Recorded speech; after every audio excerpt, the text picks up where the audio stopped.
It's like, what the fuck am I scared of, dude? This guy came with limited fucking English, $500 in his pocket, 57 years old, to become a used car salesman from being a successful businessman back home.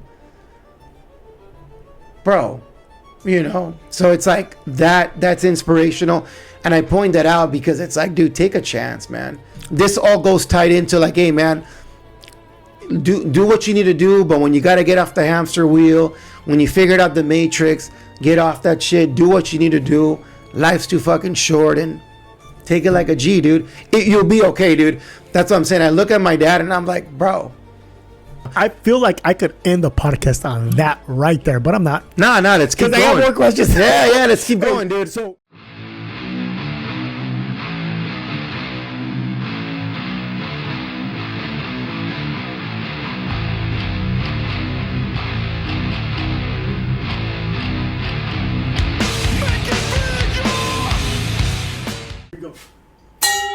ring the bell, people. Here we go. Now touch the old bell. Boom, done deal. Yep. Let's get it started. It's been a minute. Yeah, it has. All right, here we go. This is Let's See What Happens podcast. My name is Bull. I'm your host. It's a great day to be alive. I'm pumped up to get this one started today.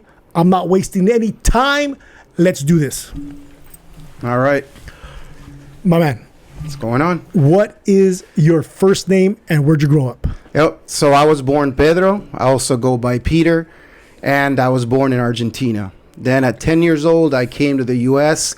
and was pretty much raised in the West Covina area. Oh, shit. You were born? I know you were born in Argentina. Yeah. Oh, we're going to get into that a little bit too. Yeah, for sure. Right. Hey, I want to thank you for carving time out of your day. Yeah. Coming down here, recording an episode, and sharing with me and the audience your attention and your energy.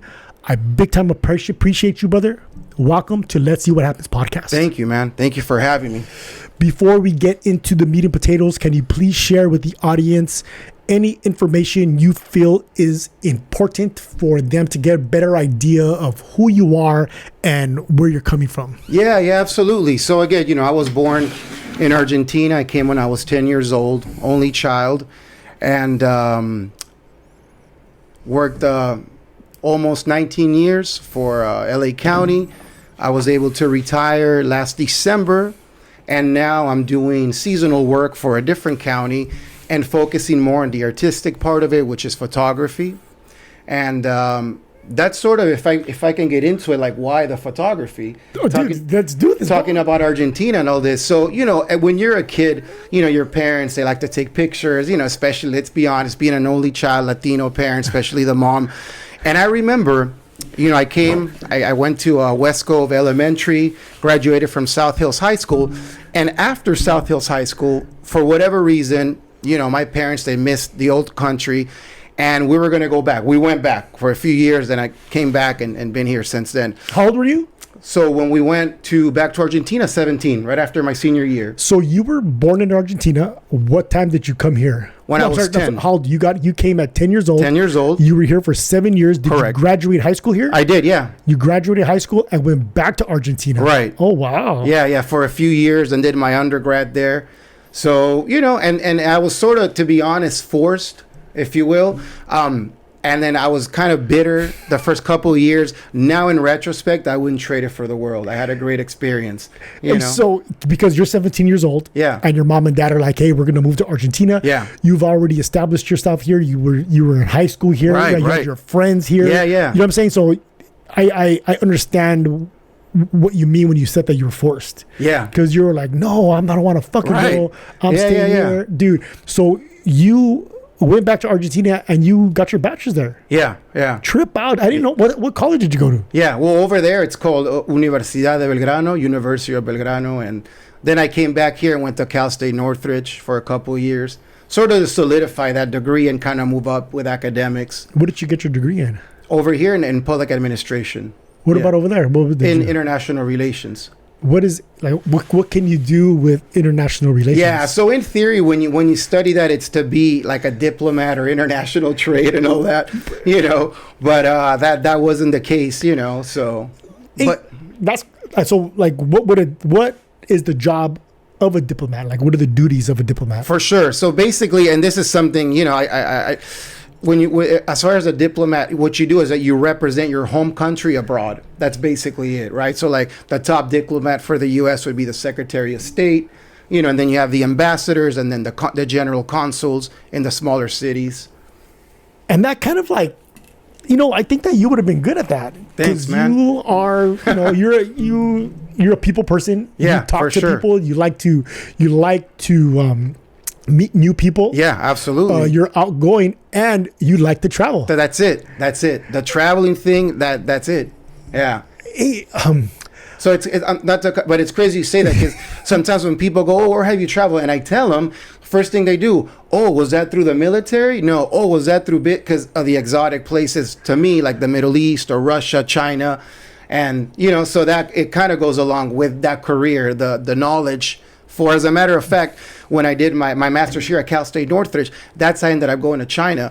We had groups of people from China, students on I think it's an H1 visa, like a tourist visa. It might be the wrong term, code, whatever. But anyway, it's a student visa for a year. So then right away, when it was time to do group projects, as you tend to do in graduate school, they would all bunch, with themselves. Obviously, they're more comfortable. But then the professors would say, "Hey, no, you guys got to break it up." Each time in every class, the professor wouldn't finish saying who wants to join them. I would be like, me, and then they would be so welcoming and, teach me about their culture, teach me words and so forth. And that's, for example, how I ended up going to China. I had invitations to go all over, and I just happened to pick, one city and, one of the people that I had met. So how many countries have you visited? I think 23. Okay, so was China your first, like, big trip? No, my big trip was in... I think we could even count Argentina as a fucking big trip. Yeah. It's kind of like weird. It's because it's like this is my home, but also over there too, And but it's funny because it's like talking about trips. I know more places in Mexico than in Argentina, But my first big trip, I was a big fan of like the Cold War, so I went to London, and then like a day trip to Paris. I had studied a little bit of French, so since I was there, I'm like, hey, you take the train 3 hours, let's do it. Yeah, easy money under the English Channel. Yeah. So that was cool. Yeah, I think I was about like 23, 24. Yeah, and it was through Cal State Northridge. They had the STA, Student Travel Association. Great deal. So I'm like, I did it. And it was like dirt cheap back then and, really good prices. So that was, for me, again, London was always one of my heavy hitters. Always London, Moscow, Russia, and Beijing, China. You and I, we've known each other for 19 years. Right. Yeah, 19 years, dog, right? Since 07. It's good to have known you for that long. Yeah, likewise, man. I've always admired the way that you travel. Oh, thanks, man. And I remember you showing me pictures of when you were in Moscow. Yeah, and I was like, dude, that's bad. Yeah. Because one thing that is mandatory for me when I travel is I have to feel like I am somewhere different. Oh my God, absolutely. And with that feeling of being somewhere different, along comes the feeling of a little bit of danger. Yeah. And I feel for me, it's required for me to really, I guess, enjoy travel. Is I need that feeling of being somewhere different, and also just that little bit feeling of, hey, this is a little bit dangerous. You know what I mean? And I feel that Moscow would be one of those places, right? Just because you were in the Red Square. And the architecture of the buildings in back of you. That's like you don't see anything like that anywhere around the world. It almost looks like Cool Whip or whipped cream tops. And it's very interesting, man. Very interesting. And I know that we're kind of going off from what we said we were going to do. We'll bring it back. But now, like when you told me that you were doing photography, I was like, hey, well, like that would be a good combination, travel and photography. And just kind of like because photography, I think travel, the idea of traveling, that's romantic. Right. You know what I mean? Absolutely. Photography, that's romantic too. You know what I'm saying? Yeah. So I guess you have been doing, because I think we all could say that we do photography. Right. You know what I mean? Like, Yeah, 'cause yeah, for everybody sure. takes pictures. Yeah, absolutely. Everybody has phones. Yeah. But what made you start an Instagram page and post your pictures and kind of taking it a step further? Right, by right. doing photo shoots and Yeah. So tell us. Can you please talk to me? Well, you know what? First, let's do this. Let's go ahead. Let's do this, dude. Yeah, What for did sure. what did you bring? So- what are we drinking? Yeah, What's so the this deal? is Johnny Walker Blue Label. Okay. It's their higher end, and as the fans could see, or the listeners rather, there's a little bit left. So we're gonna have it on the rocks. Most people watching, they're gonna say, "Bro, what are you doing? You don't do that with Blue Label." But I mean, that's just the way I do it, and it kind of breaks it up a little What, bit. are you not supposed to do it? No, you can do it whichever way, but usually that's like like a higher end stuff. A lot of the people, a lot of the snobs, if you will, they want it like pure. So All right, and real quick, these or neat, these glasses that we're drinking of, they are brought to us by the Old Fashioned Company. What's up, Greg? Thank you, big dog. Yeah. Hey, to you, Cheers, my man. brother. To you, Yeah. brother. Boom. Thank you. Thank you for coming down. Yeah, for sure. Yeah. That's good. Yeah. That's good. All right, Yeah. hey, your Instagram page. What's it called? What are you doing? What's going on there? Yeah, so basically, well, I'll tell you to bring it back a little bit how the photography thing Yes. I started getting into. So then going back to taking all the pictures, going back to my parents say, hey, we're going back. We actually, I walked, to get the diploma for high school in June. Literally that night, they take you on a bus. You're not supposed to. People bring booze, whatever. Then the next day, people are kind of crying. I'm thinking, well, I mean, you guys can see each other tomorrow, the next day. I was flying back to Argentina that same day. Oh, wow. Yeah. So we got back like at 1 a.m. The parents pick up the kids, and then it's like, Hey, how was that? that was crazy, man, because it was like that took a lot away from me. And then that's exactly when I knew I was going back. I would say maybe the last month and a half before graduation. That's when I had the little, film cameras, the little cheap ones, and that's when I started taking pictures. Because I said, in my mind, I was so immature, but I'm like, you know what? This is going to end soon. And I'm going to be somewhere completely, which is technically my country, my roots, but somewhere completely different. I want to start photographing, So then even when that's when it started, keeping memories, because again, they go away like that. They're just a moment in time, and to preserve them, Yeah. So that's when I started taking them, not in like a hobby kind of way, but just to document it. Oh, it's somebody's birthday. Oh, it's somebody's, we're at a barbecue. We're playing like a, pickup soccer game, whatever, And there has to be some type of enjoyment Yeah. from doing that. Yeah. You know Yeah. what I mean? What is the enjoyment? Yeah. Like what makes, how do you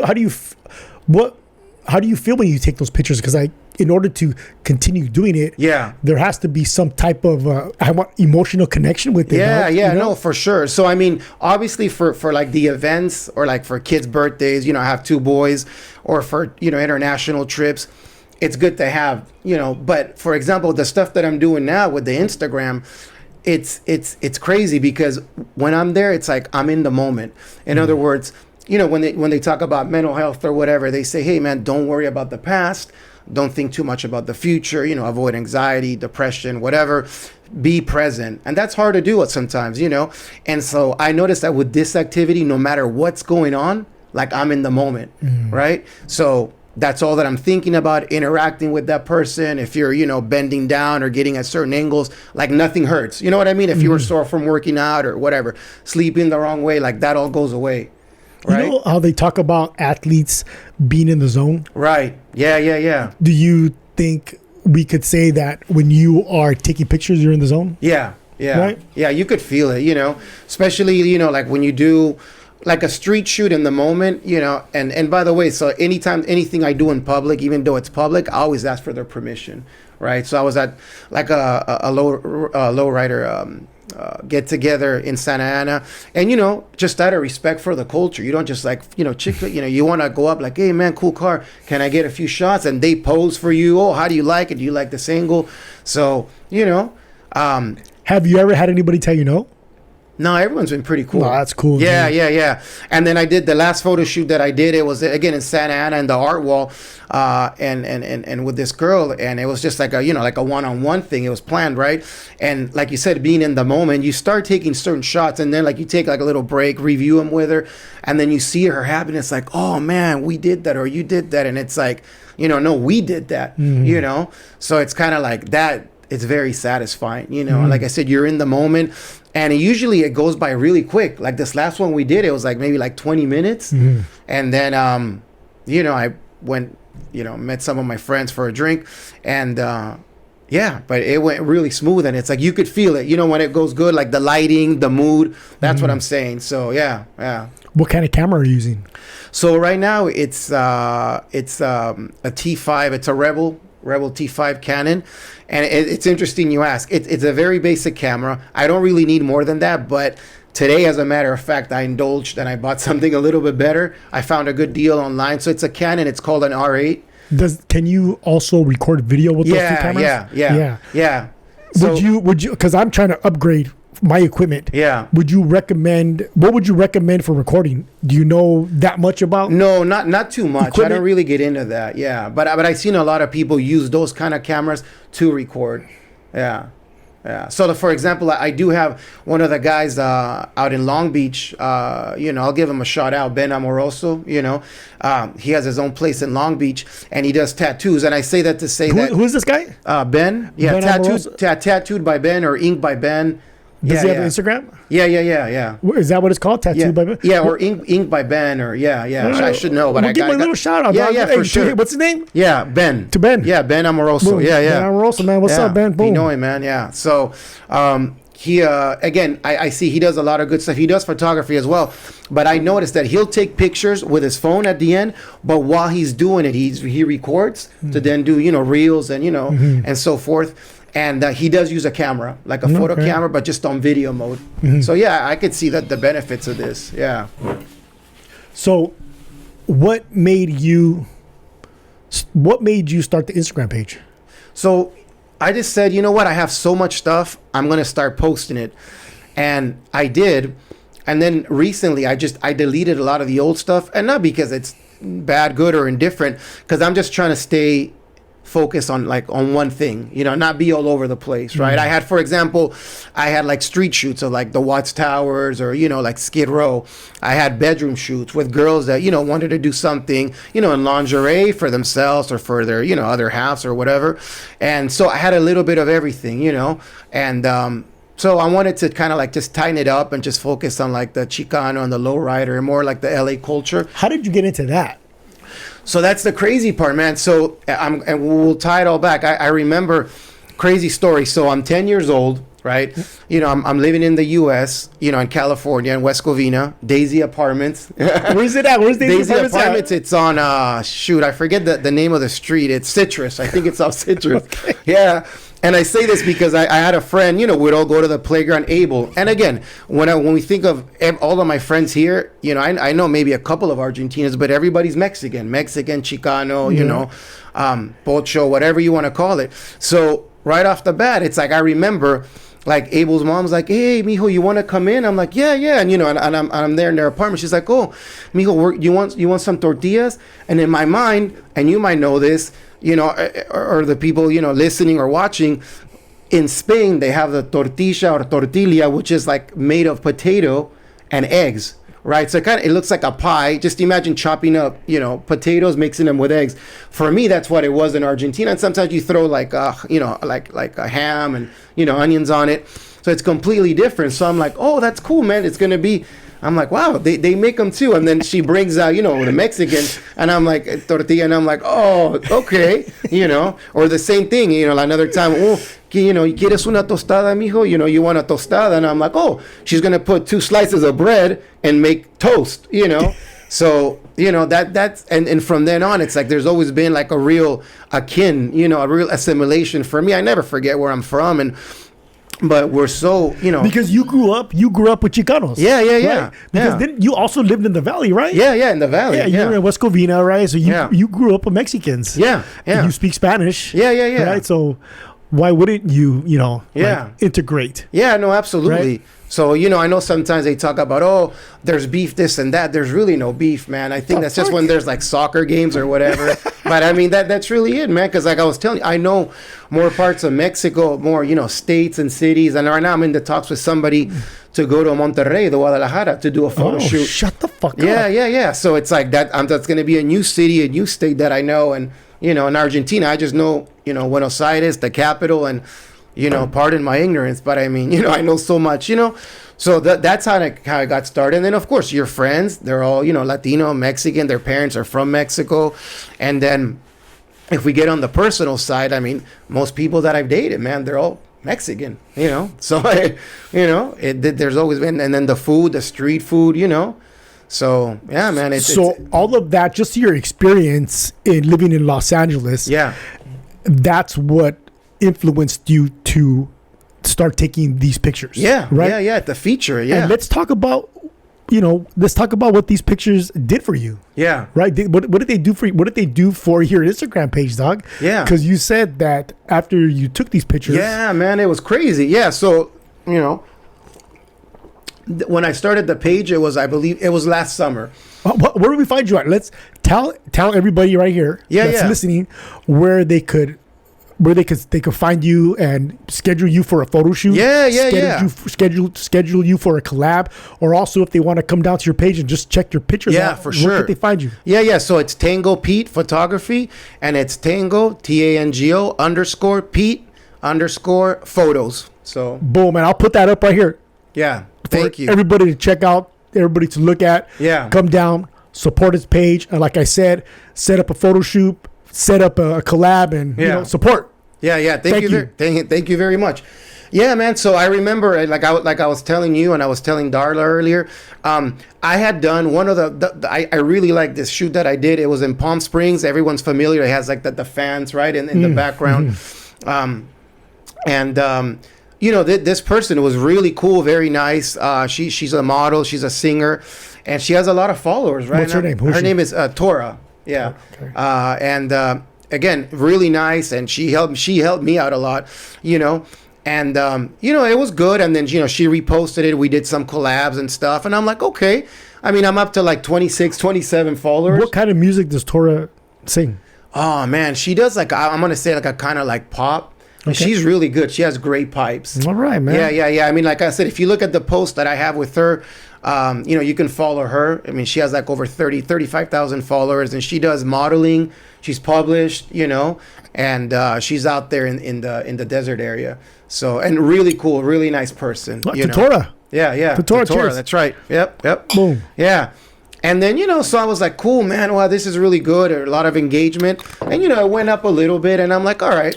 And then this was the crazy part. So, in what was it? In May, at the beginning of May, you know, like I'm saying, I'm doing some seasonal work, and we were doing some work, you know, on a Saturday. And I have a buddy, Edgar, at work. Now he left to do something else because, again, it's seasonal. People come and go, and he does photos. And he's like, he's a photographer as well. Yeah. He's like, man, you should, you know, he focuses like on anime mainly and stuff, you know, different, but but he's very good technically. He's very good as far as like recommending, like, again, what kind of body, like, you know, camera, lenses, all that stuff. Really technical and really good photographer and a cool dude overall. And he's like, hey, man, you should bring your camera, you know, during breaks, you know, we can walk around. And I'm like, I remember I was kind of getting sick that day. I'm like, oh, man, it's great overtime, but I don't know. And then I'm like, you know what? Fuck it. I'm just going to bring it, you know. And so I walk around, you know, basically I'm wearing something like this with black pants, and I have the polo shirt, right? That to represent the seasonal work that I'm doing. So then I'm like, hey, dude, I'm going to go for a walk. Take off the polo, walk around with the camera. 3 blocks down, again, we're in Santa Ana, lowriders. You know, they're all this place called 616 Club, really cool bar. And all these lowriders and all these, and I'm like, oh, shit, okay, this is like what I like. So again, out of respect, like, hey, what's up, man? And then I'm like, but now I have like a card, and I have like a little thing I clip on my belt. They can scan the code, but I'm just showing them on my phone. Hey, can you follow me? Cool. What do you mean? What do you have in your belt that they can scan the code? Oh, it's just like the business card. I laminate it, and I have it like on a lanyard, and then I just, you know, I just clip it to me, you know. And how do they scan it, with their phone? Yeah. Like with their camera. Yeah. They scan it, and that gives them your information. Right. Right. So I mean, I can show you real quick, or bring it. I mean, it's just yeah. If I hold it up like that, could people scan it? No, I don't think like that. But it's all good. I mean, we'll post it. Well, but yeah. I'll put it up. I'm gonna take a picture of it. Yeah, I'm gonna put it thank up, you. Right? Yeah. I'm gonna put it up right here, and so people can scan that for your information. Sure. It's basically my business card laminated, and then that way it's just quick, you know. I was gonna ask you about how you promote. Okay. So that's how I did it, and then people are cool, man. And like I said, out of respect for just people in general, you know, because a lot of actually very successful photographers, they just walk around and take pictures of everybody. And again, we're in the public, it's legal, yada yada. But to me, I don't know, that's a style. That's a style, you know. But for me, like I want that person to be. It's like the style the First Amendment auditors use. Yeah, They're just taking pictures of people and pumping people up. Yeah, yeah. And to me, like they might be having a bad day, or they. Yeah, you never know. Nah, and you want to be respectful. And again, and when you do that, they take so much pride. They're like, oh yeah, this is my car. You know, they talk about it, and I'll ask questions because, you know, I don't know that much about cars, you know. And they'll pose, and they're like, hey, you want me to do it with, you know, my Hyundai? You want me to? Yeah, you know, whatever the vibe is. And you know what? The way you were talking about photography, the way you feel about photography, and how it's something that it relaxes you and it gives you an opportunity to focus. And nothing else matters except for that. For that, in that moment, you, by taking pictures of them and their cars, you're taking pictures of what they that for them, that's what you describe photography as. That's their photography. Right. That's theirs. You know what I mean? Yeah, I'm making that connection. And I'm getting a little bit buzzed right now. Did you get buzzed for that? Am I drinking this too fast? I'm good. No, Am I drinking this too fast? Nah, you're good. You're good. Okay. You got me a little weird. But yeah, so you're taking pictures. You're doing what you're doing. Right. And you're taking photos of their thing that, you know what I'm saying? It's like meshing. Yeah. Because they take so much pride, and again, it's a financial investment as well, and you know that's their thing, man. So out of respect, and then they'll pose. Oh, do you? That some guys like, do you want this angle, that angle? And that's one thing about photography too, is that you can showcase what's important to other people. Yeah. Give them an opportunity. To put that out front, and I don't want to say promote. Just an opportunity for them to show everybody else what it is they love to do. For sure. What else they enjoy putting their time into, putting their energy into. Yeah. All right, man. Yeah, man.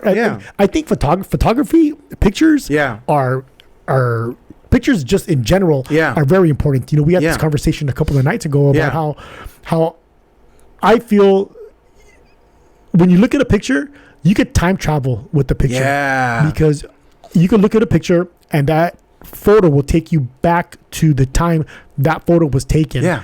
And then you could remember everything that comes along with that photo. Yeah. The weather, if there was a song playing, smells. Yeah, it's like a song. It's like a song. Exactly. Yeah. The songs are another opportunity to time travel, man. Yeah. So okay, let's keep going. No. But to your point, man, it's just a visual thing. You know, that's why you have, for example, certain people in their industry, you know, like they get a plaque, 25 years at bank of such and such, or, you know, firemen, they get like this, you know, their flag, you know, with the red stripe, and a picture, you know, maybe with their firehouse, and et cetera, you know, the kids even like, you know, the Little League champions. It's like, hey, it brings you back. So so then you catch that moment in time. You catch that moment. It's like, so that's what happened. And then I took those pictures, and then one that really tripped me out, there were these two girls walking, and again, they're from if you see one of them, you can tell Santa Ana, because she has tatted right here, you know, on her stomach, Santa Ana. Oh, that's pretty cool. Yeah. So that's like super indicative. And they're just two friends walking with their purse, probably checking out the lowriders. And this is that day? That same day. Okay. And you hit them up to take a photo of that? Yeah. I just crossed the street, and I'm like, hey, what's up? You know, this and that. I showed them. I go, please give me a follow. I go, check it out. If you like it, follow. Don't just, you know, blindly do it.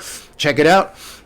And then I go, can I take it was just a couple of pictures, and they're just there like, it's such a normal picture. You know, like I said, it's two girls, and one has Santa Ana. They have their purses, and it just, I thought, like I said, like the way they look, it just embodies Santa Ana. Mm-hmm. And they were really cool. And then, you know, now I'm in touch with both of them. They follow me. We're trying to schedule something like one-on-one. They're trying to do it like a friend kind of shoot. So sometimes when you have multiple people, it's harder to do, but we're going to get it done. And it's crazy. And then so that night, you know, like I kind of, you know, I see it. He's like, my friend's like, how did it go? I go, nah, good, this and that. And then all of a sudden, the followers start jumping. And then more than that, I think I had like 60 the next day, almost 70 versus 25. But that picture now it has like over 1,000 likes. And like my buddy, he's like, because he's like younger, I'm 50, so it's like a lot of this stuff I'm learning too, like the algorithm, reposting and all that stuff, which like Darla's an expert at, and yeah, right. So, and then he's like, no, dude, look, those two little arrows, that means people are reposting, like it's going viral. I'm like, oh, I know that term from my kids. And so yeah, that kind of got it started. And it was like, wow. And that's what I love. It wasn't like going back to the other shoot, and it's like, I love to work with her again, don't get me wrong, I love that shoot. I mean, it was like really planned, and the background and a vision. But this was just I was just crossing the street, and I'm ready to head back because I'm like, hey man, my break's over, not that anybody's checking up, but I don't want to leave, the homeboy hanging there. He wants to take a break and maybe do some pictures of his own. And then, so I'm like, I'm going to head back. And then I'm like, oh, hey, what's up? And then that did it. And it was just crazy. And it's just such a simple picture, but it's just like, you look at it, I'm like, yep, these are the, Latinas from Santa Ana, like perfectly. With the Santa Ana blasted on her belly. Yeah. On her stomach. Yeah. Cool people, man. So, yeah. And that, you know what? That is making me think that there's no right time. There's no perfect time. The perfect time is when it's presented, you know what I mean? Because you could plan a photo shoot, and you could plan a background, plan the setting. You could do all of that, right? But you can also catch the moment. And I'm telling you, if you look at the picture, if you break it down, the lighting is not even the best. I'm going to post that picture right here. Oh, okay, right on, man. Right here. And so if there was a picture, I was going to ask you this anyway, but I think this is the right time to ask, because I think I know the answer. If there's a picture that someone listening right now should go to your page and look at, what picture would it be? I think it'd be that one. It'd be that one because it's just so natural, And like I said, there's other picture of like these other two girls too, and their friends. They're like hugging each other, and they're by a store. And I'm going to say they have a more, I don't know if the word is emo, but like a different, kind of like with all the piercings and the colored hair. And then like, I'm like, here, and then they're like, how do you want us to pose? Like, whatever. And then they pose, and then all of a sudden they're like hugging each other. And I did that, and I got like positive comments like, oh, love, whatever. And it's like, that's the cool thing, it's like, it's natural. And pictures too, they influence an emotion in the people who are looking at it. Yeah, for sure. So, but everybody is different. And because everybody has different experiences, people have different perspectives when it comes to photos. So you could show a photo to a group of people, and everybody in that group can have a different interpretation of that picture. Absolutely. Right? That's crazy, man. I'm tripping out right now. That got me a little bit buzzed. And I'm tripping out on that. It's true. Because there's so much that comes along with the photographer. Right. There's so much that comes along with looking at a photo. I love looking at pictures, bro. I I'm like kind of getting inspired to start an Instagram page and put pictures up that I've taken, because I have so many pictures that I've taken. You know what I mean? Of not just of people that I know, but of like the sky. You know what I'm saying? The sky or trees or just like, man, I'm really happy that you're doing this, dude. Yeah, man, thanks. And talking about emotion, I know there's a picture, I have it framed, I took in Moscow. So over there, they have the changing of the guard in Red Square, like they have it here, right at in DC, I believe, right? It's DC or Virginia, one of those. And at Buckingham Palace. Oh, right. So I have one where I have it on video, and then I took a picture, and it was perfect because they have like the little guard, tower or the little place where they stand at. And then the way that they're facing each other and the way they salute in Russia, there's a specific way they turn their heads, and then they raise their leg really hard. I would say kind of like a Soviet old German kind of marching, right? Yeah, and they stomp very hard as well. And I say that to say that, that picture was taken back in, I think, 2010, right? But you look at that picture now, and I have it framed, and I have it on a place, and it's like people that seen it, I'm like, I wonder what they feel, because that was just like, hey, it was a tourist picture. It just came out like really good as far as like, the way like the lighting is, and again, one of the images like with the boot is a little bit blurred, and that just happened to be at the right moment, the right time. I'm not going to take like artistic credit. I just happened to get that moment. And then like you said, it's an emotion. Some people are like, oh, that's cool. And then some are like, oh, what kind of propaganda is this? Especially the way that you got that things are now. No, not really, but there was a Ukrainian girl that was checking it out, and her friend was Russian. And then I'm like, oh, she's like, oh, no, it's okay. I'm like, okay, because I just wonder, Yeah. So, again, it's like the perspective, right? When you see something and what it causes, some people will be like, oh my God, that's such great pride. Some people will be like, oh, well, what is that? Right. Same in the US, right? Like, any kind of like, pictures we take here, how they're interpreted and, and so with the photography, right? yeah. Since you started doing this, has this had any influence on how you view the world now, or maybe on how you view people? Yeah. You know what? I think the photography is a result of that, right? So in other words, let's explain that. Yeah. So that's like, pretty good. Yeah, how you talked about how I like talking to people, and again, the international relations comes into play with traveling and talking to diverse people. That's how I think I really got into it, because again, I wasn't raised like that. Like I wasn't raised. I wasn't born and raised like the Chicano lifestyle, right? I'm an immigrant here, and I kind of got, I befriended people in there, but so I was open to it, or like I said, going to China, going to Russia, or the Middle East. They're so not extreme, just different from what we're used to, So that's how kind of photography got into. And I said, you know what, you should focus on something, and it's like you can focus on the travel pictures, but then let's be realistic. Some of them are outdated, and some of them I wasn't taking them to capture a certain moment. It was made like me, peace sign on the pyramids or riding a camel. So I want to capture. I don't want to be the center of attention. I want them, he, she, whoever, the car, right, to be the center of attention. Mm-hmm. And I want to focus on something that I enjoy, Mm-hmm. And so like I enjoy like rap and hip hop music, like that's tied to the Chicano culture. And again, we live in LA, man. So it's like, it's a funny story talking about that. When I was in Argentina one time, I remember in the neighborhood that I'm from, Belgrano, it's kind of like a nice area, like kind of uppity. And I say that to say because this was back in like the mid 90s, and they opened up a Mexican restaurant, but it was like a restaurant / club with all the music. And it's kind of like in Europe, right? Things start at 2 a.m. in the morning, and they don't stop till the next morning. You go out to breakfast and then do it all over again. And all of my friends are like, like there were like celebrities there, and the news was covering it, like, and I forget the name of it. And they're like, oh yeah, los tacos, the tacos. And I'm like, bro, like I'm not gonna claim it because I'm from here, but shit, I've been doing this for like 8-9 years straight, from 10 to like almost 18, in LA. So like it's always funny because it was like trendy. I'm gonna get a little more. Yeah, of course, It's always a little bit. I don't know what weird. Yeah. When you go to a different country. Yeah. And that country has we you mentioned a Mexican restaurant. Yeah. Like in Amsterdam, I ate at a Mexican restaurant in Amsterdam. Yeah. I ate at a Mexican restaurant on Santorini. Yeah, they're everywhere. They're everywhere, and they're a little bit different. They're a little bit different. Yeah.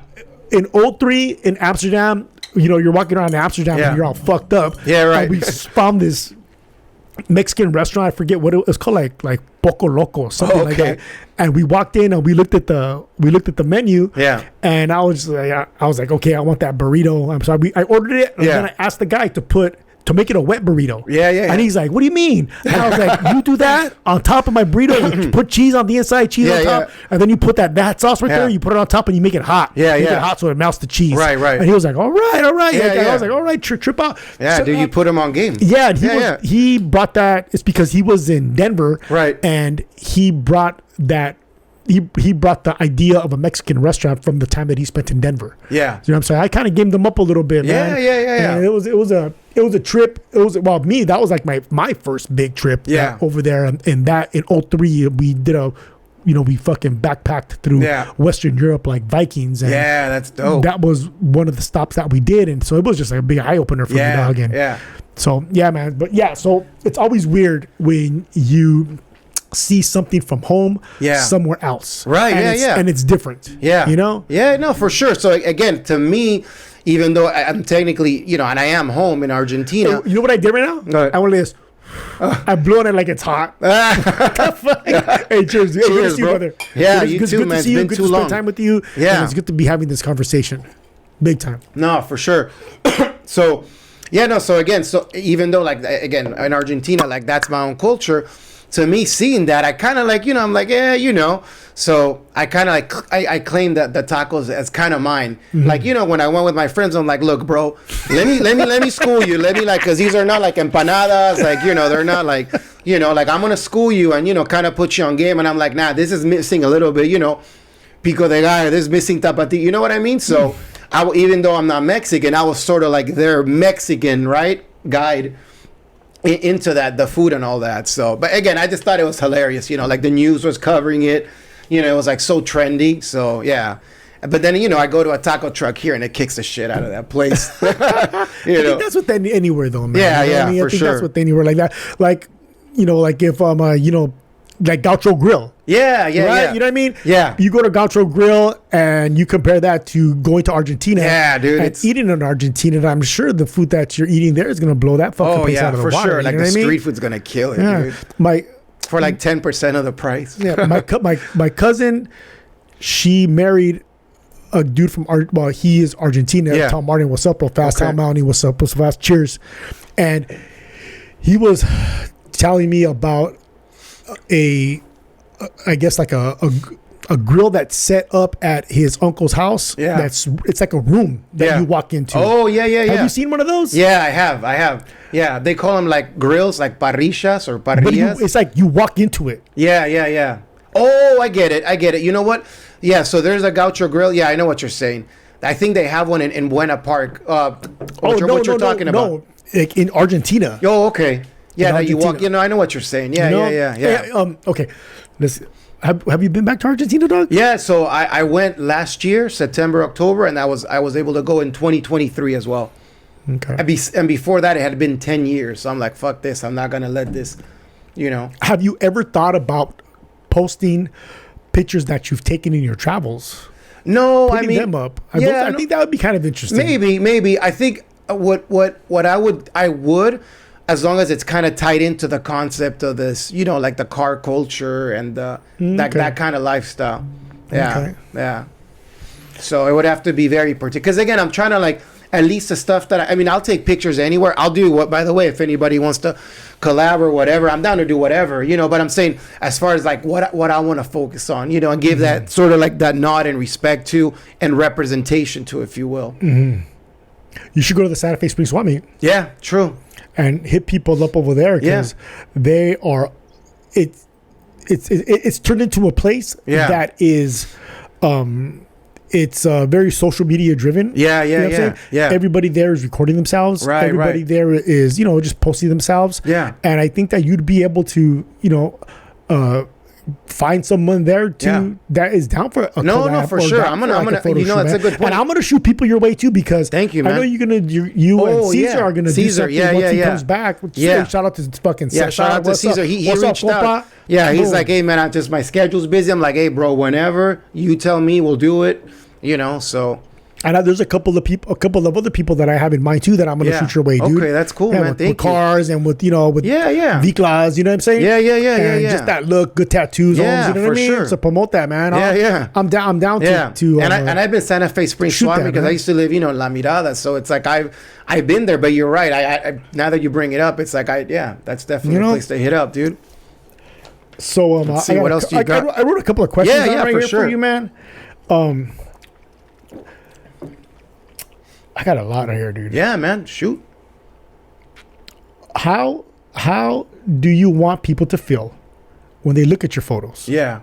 Like what kind of I know that we talked about people having different experiences, different perspectives. Yeah. They're going to interpret your photos differently. But what is there a certain emotion that you want to stir in people who look at your photos? Yeah, I think I want to. Yeah, for sure. So pride for the people that are already part of that culture, and then also maybe somebody that isn't. I would want him to be. The word is inquisitive, right? So a lot of times when you look at those pictures, some people may have a negative thing, like, oh, are those, gangsters? Are those No. That's just the way. That's just part of the culture, right? That Santa Ana, tatted, or wherever you're from, or your hood, or where you were raised. It's not necessarily something negative. I'm gonna give you a quick example. For example, and this will tie it all in as far as the pride and then the inquisitiveness. You watch UFC, right? Mm-hmm. So everybody knows out there Cain Velasquez. Thank God he's free now. Remember? Yep. And that dude's a stud. That motherfucker should be knighted for what he did. Exactly, bro. Yeah. Hey, for Cain, dude. I don't know if he'll ever see this, but hey. Boom. No. Boom. So I remember. Good job, dog. Yeah, good job. So at the beginning, I remember I was watching, because he has, I think, the only tattoo that stands out is brown pride, right? So I remember one time I was watching a commentary by a legend, Bas Rutten, right? He's from the Netherlands, actually, right? Yeah. And again, the guy's a stud. Actually, I had a buddy that trained with him. I got to take a picture. Really nice guy. And I forget who the other commentaries were. And they were talking about, like, that came up. And they're like, and it started getting into like, oh, like, is that something appropriate? Is that gang related? And it's like, so that's what I talk about with being inquisitive. If you're inquisitive and you start researching, that a lot of these tattoos that maybe you're not familiar with, that you tend to associate with something negative, it's the exact opposite, right?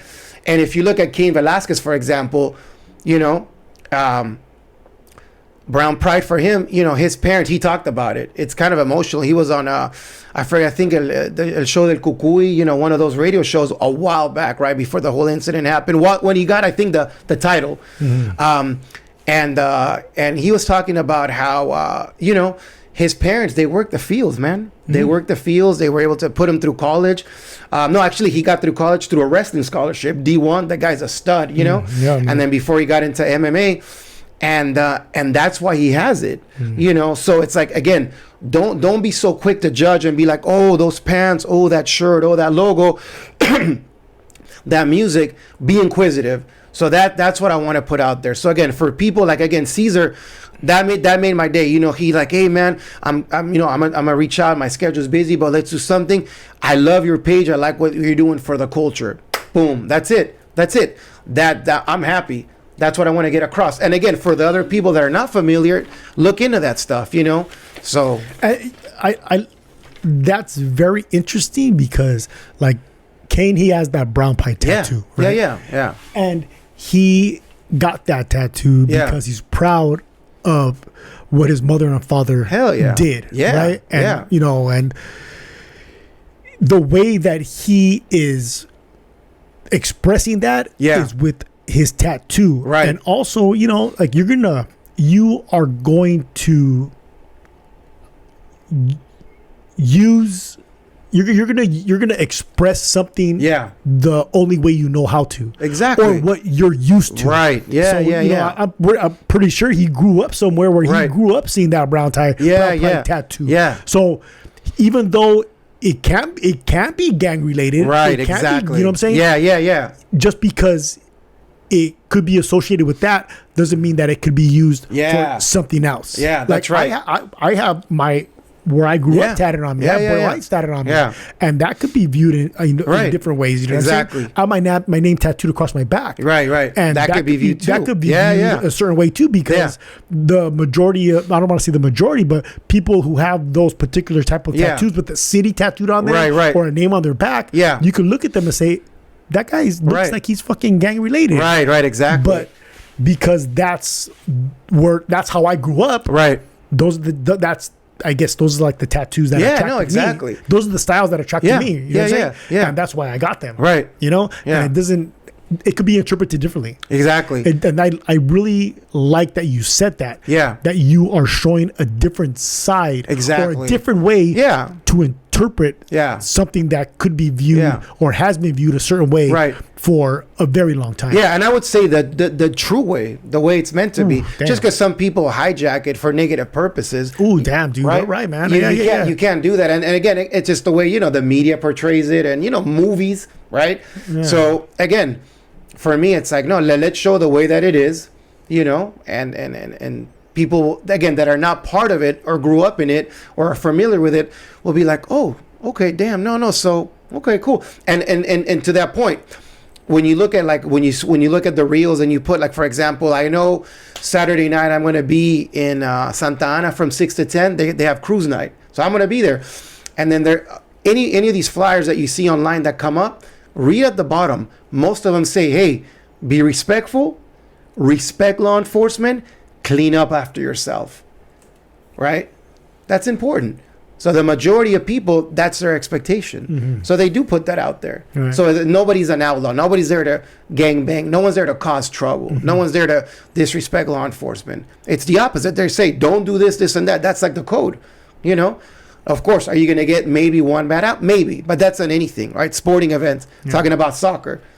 We get them. Rowdy ass Argentinians, hooligans in England, whatever. It's going to happen. Yeah, so we've talked about that here, how you can't judge a bunch based on the couple of negative representatives. Absolutely. You know what I mean? Yeah. Just because there's a, one, what did we say? What is the saying? One bad apple doesn't spoil the bunch. Right, exactly. You know what I mean? And and that's something that I think that everybody needs to kind of do. You know what I mean? Like, don't focus on the negative of anything, actually. Right. Yeah. Because there's a positive to everything. Yeah. As well, absolutely. Yeah, for sure. I like that, man. I like that. Yeah, I like that, for dude. sure. That was so good, dude.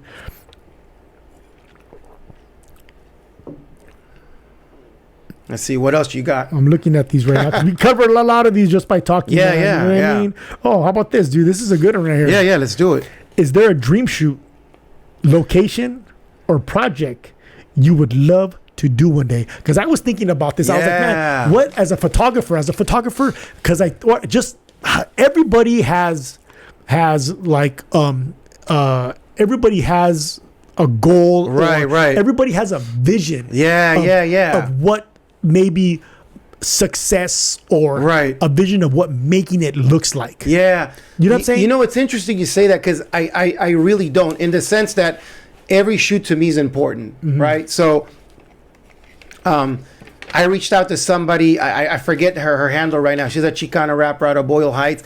She almost has like 300,000 followers. And that's awesome. And I like her message. I like what she raps about the culture, about, family, about being educated and, getting an education.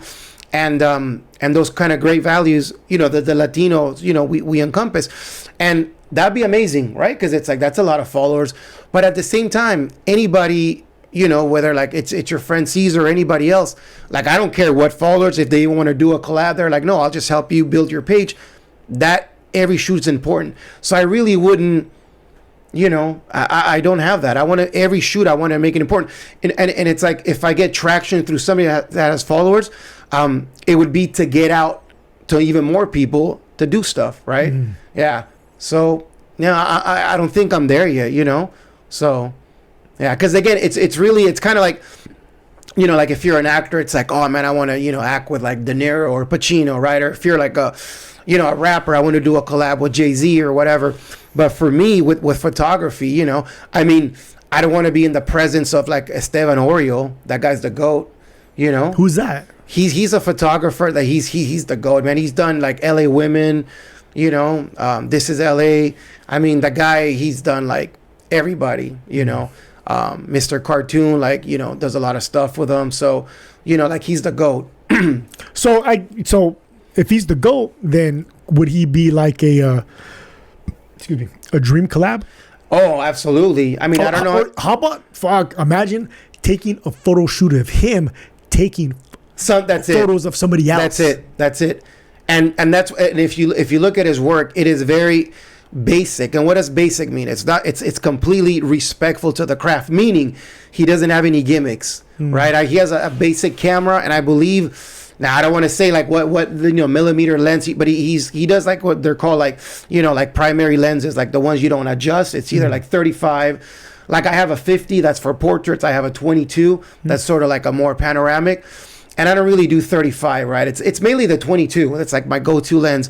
And he has like a go-to lens. I'm not going to speak at a, term that guy's like, the GOAT.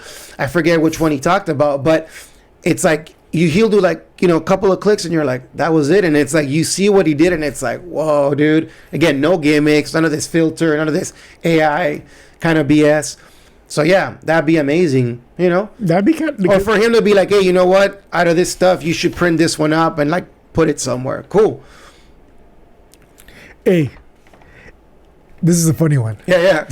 I laughed. Yeah. At this one because I think of what inspired this question. Yeah. Is my dog. Okay. Because I was looking at my dog. Canelo. Yeah. I was looking at my dog and I was like, if Canelo could tell someone like something about me, what would he say about me? Right? Because I think about that often. Like if my dog could talk, what would he say? So here's the question. Yeah. If your camera could talk, what would it say about you? Oh man. What would your old camera, what would your old camera say about you? And what advice would your old camera give to your new camera, dog? Yeah, man. So my camera would probably say like, this guy's a hustler, Yeah. I'm constantly out there trying to do stuff or connect with people. And I think my old camera for sure, because, like that's exciting to get the new one, put the, whatever, charge it up, like anything, right? Any new toy, that you get for your hobby, for your passion. It's going to tell my old camera would be like, hey, don't forget, keep it basic. This is just a tool. But it doesn't define the vision or the style. It's just a different tool. It's just a minor upgrade. So don't forget about it. This is not, all of a sudden, you're not going from something here to here. No. You have to work to get there regardless. So if it's like a $10,000 camera, $1,000 camera, or just a Polaroid. Mm-hmm. So, yeah. Like stay humble. Stay hustling. Yeah. Damn, I had a question in my fucking head right now. Yeah. But so how important is photography to you? You know what I mean? How important is it? You know what I'm saying? Like, what does photography do for you? Yeah. Man, I think so. Two things. Right now, photography it's important to me. So it's so important that basically, if I meet somebody now, I really portray myself as a photographer, but not to say, oh yeah, I'm this great photographer, but sort of like, so that way you get to know like where I'm coming from, right? I don't talk about the past stuff that I did professionally, and I'll be honest, like if meeting women or dating or whatever, I want to put that out there just so you know what I'm about, right? I like to capture the essence. The essence can be, again, a big dude tatted up with a car. It can be a girl that's a model, like representing like that girl Santa Ana. So it's about the vibe. So I kind of want to put that out there up front, that this is what I'm about. This is what I want to focus on. This is what I want to do as time goes by. Focus more on this and less on other stuff professionally, earning wise speaking. So that's how important it is, So I want to really commit to it. Right? And it's very important the way that it's very. The words that you use to describe yourself are very important. Right. You know what I'm saying? Absolutely. So if you are using the word photographer to describe yourself, right, and the more that you do it, the more you will turn into one. Yeah. Or the more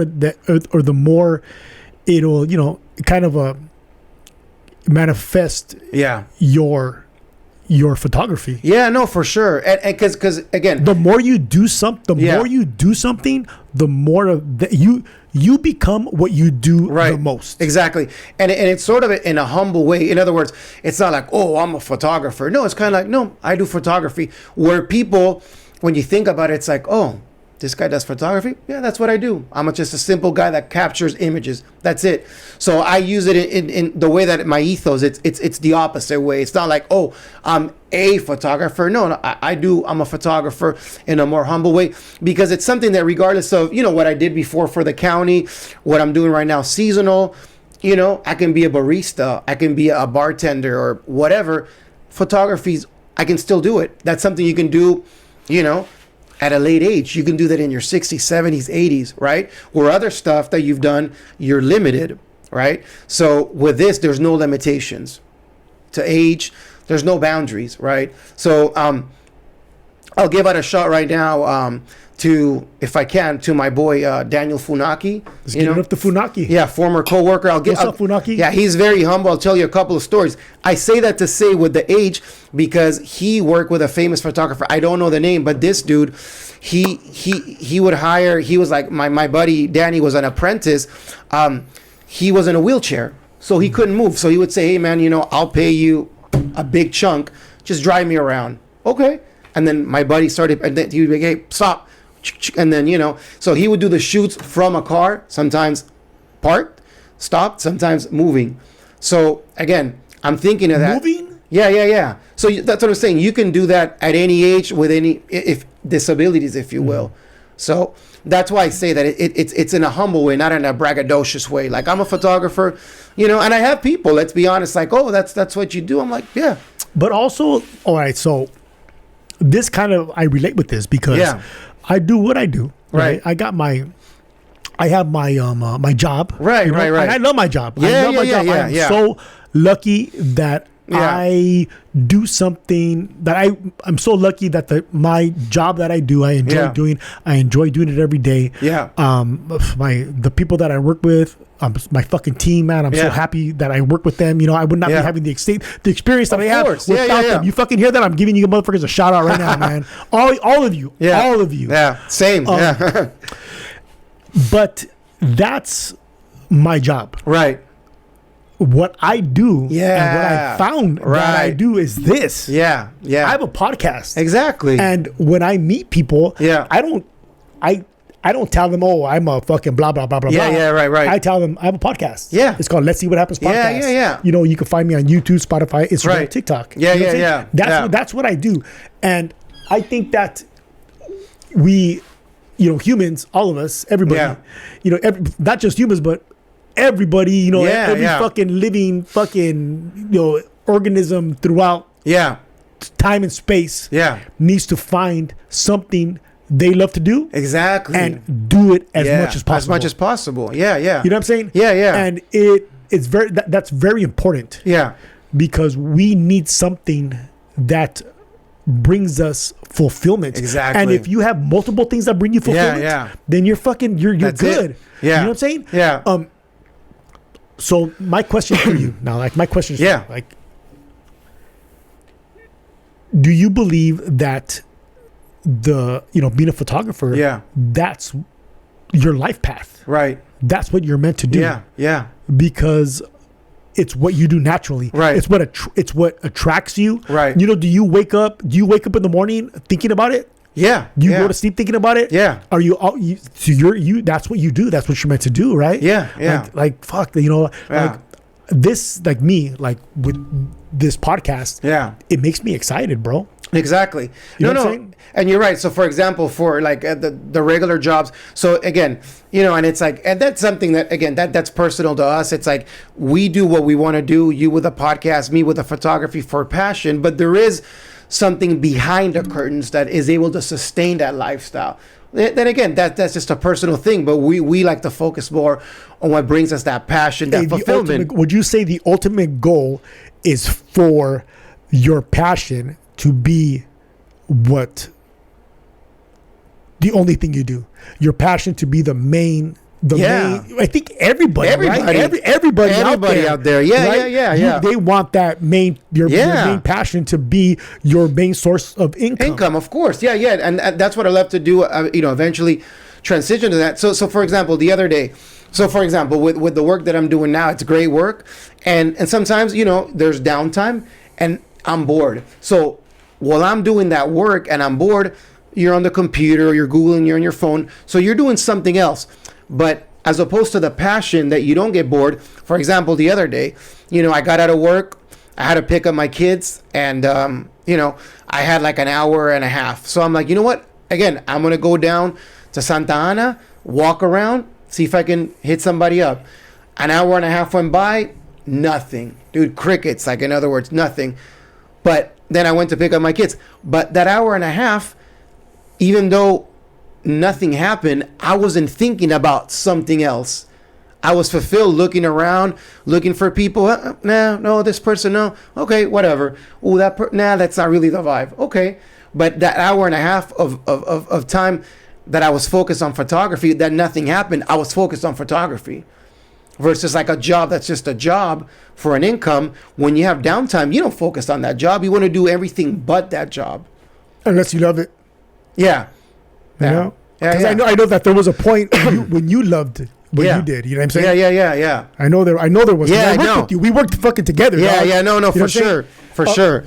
So I feel like you and I, we kind of do the same thing a little bit because we are like getting with you taking pictures of people. Yeah. You are taking a picture of them that is kind of capturing who they are in that moment too. In that moment, who they are, and you're capturing something about them. Right. Yeah. You know what I'm saying? Yeah. And what I'm doing with the podcast, same thing. Is I'm sitting down with people and I'm having a conversation, and I'm also in that conversation capturing something about them. Right. Yeah. You know what I'm saying? Because I'm very curious about people, dude. Yeah. I'm looking. I go out and talk to everybody. I start a conversation with everybody because I just want to hear the story. I want to hear what they have to say, bro. Exactly. You know what I'm saying? Yeah. And I feel that is very similar to what it is that you do with photography. Yeah, for sure. You know what I mean? Yeah. Hey, so I said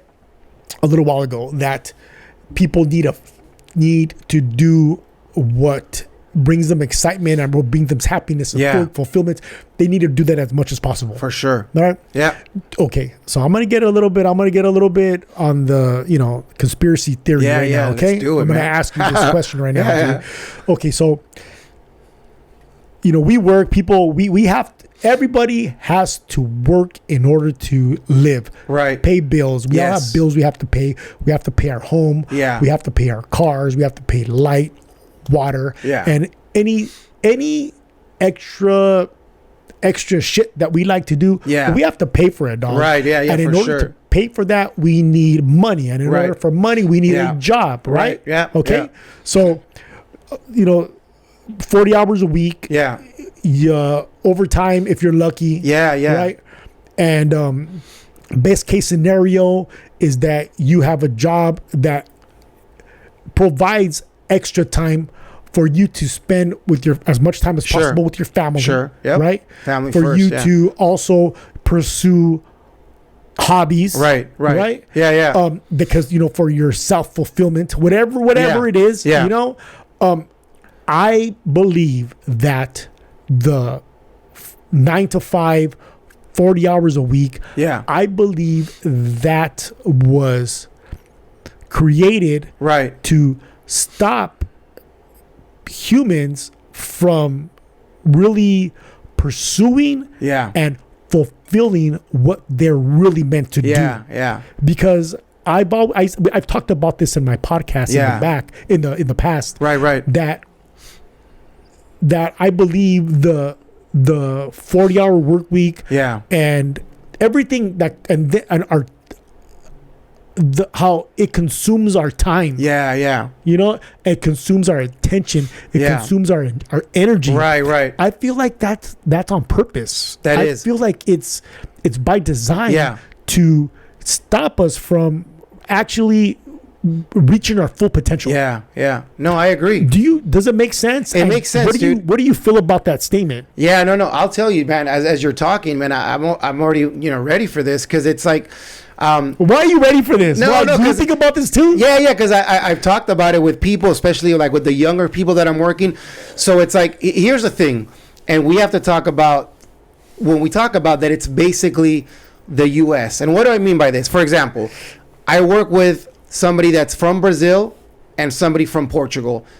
I asked this girl, hey, think of any friend, any relative in Portugal, anyone making crap load of money or on the lower end. I bet you their car and house is paid off. Oh, yeah, you're right. Friend from Brazil, same thing.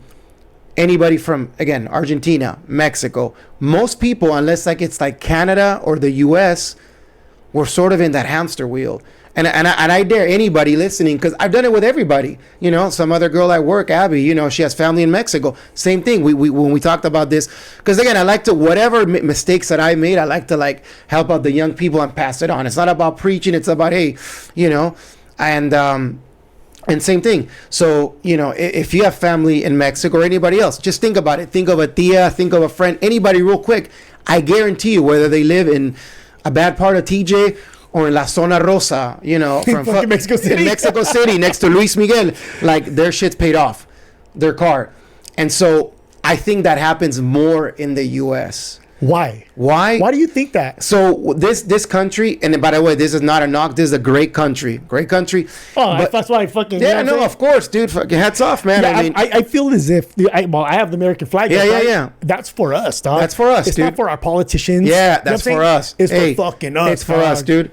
Cheers. You got it tatted. Yeah, and cheers for everybody. Yeah, cheers to everybody. Yeah. So, So this country was built on, when you talk about... You know what? We talked about interpretation. Yeah. And also people could use something a certain way. That's right. And it's like the brown pride tattoo. It could have two... This represents, for me, the people, us in the United States, right? Yeah, This right here. Yeah. This right here. Because, hey, there comes a time in every man's life when he has to raise the black flag and start slitting throats. And there's more to this. There's more to this. Maybe one day I'll get deep into it. But these are my personalities right here. No, for sure. So again, just a quick history thing. It's go. Yeah, no, for sure. When we talk about economic systems, and again, politics aside, the U.S. is built on savage capitalism, right? So we have capitalism and then savage capitalism. So that means basically it's really focused on money driven and consumerism, if that's a word, right? Consuming things. So in other words, there's no other country, I would say, that, for example, they're stepping all over each other, trampling each other for, what is it, like Black Friday or whatever at Walmart. The day after Thanksgiving. Yeah.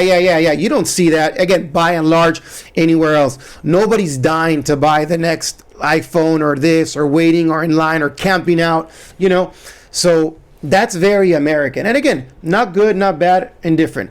It's like, for me, it's a double-edged knife, right? What makes you, great could also be like the Babel Tower. What makes you great could also topple and, undo everything.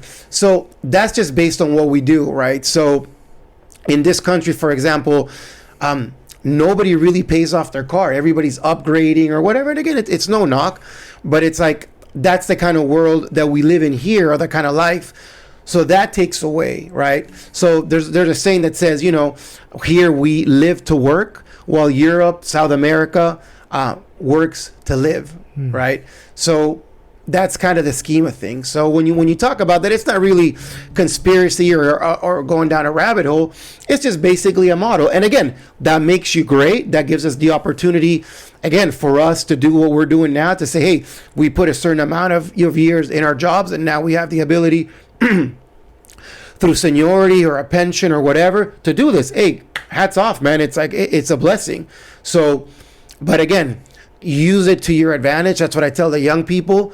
Don't let it consume you. Get out of that, recognize the matrix, get out of that hamster wheel, I have a question. Yeah. And because you've done a lot of traveling, yeah, I want to see, what you think about this. Yeah. So, I've done a lot of traveling as well. Yeah, no, I know you have. And you're ready to do a big trip now. I'm about to bone out pretty soon. I'm about to fire up for that. Yep. Okay, so I'm going to use Croatia for an example. Yeah. So I was in Croatia a couple of years back, a lot of years back, actually. Yeah.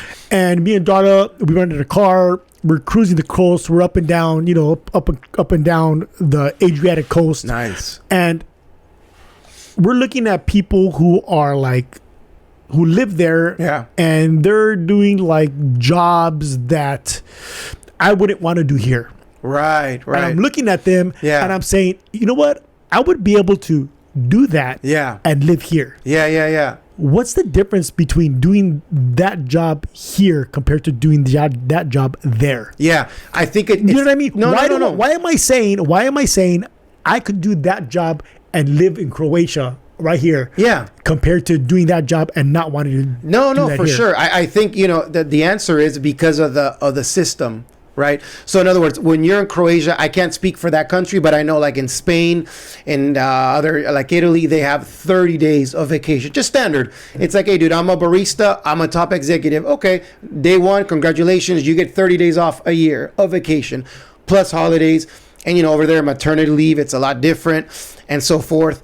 A lot longer, like you get to bond more with your child and so forth. And so it's a system, right? So over here, you're like, oh my God, doing this kind of work, I'm not going to be able to make ends meet. I'm not going to be able to have all these streaming services. I'm not going to be able to pay. I believe now the average car note in the US, it's like $800 to $1,100. It's crazy, dude. Other places, like that's a mortgage payment. Even some places here, some states. So over there, it's like, no, you know what, dude? I bought my Citroen or my Fiat, 600 model, and I paid it cash, or I bought it used. So whatever, I can farm strawberries. I could, knit and whatever, and live in my little villa, off the grid, and just be happy. That's, I think, the reason why. Mm-hmm. Because over here, it consumes you because we're so used to it. It's very hard. I'm going to say I got out of the Matrix maybe a couple of years ago. Something clicked that I'm like, oh, okay. What clicked?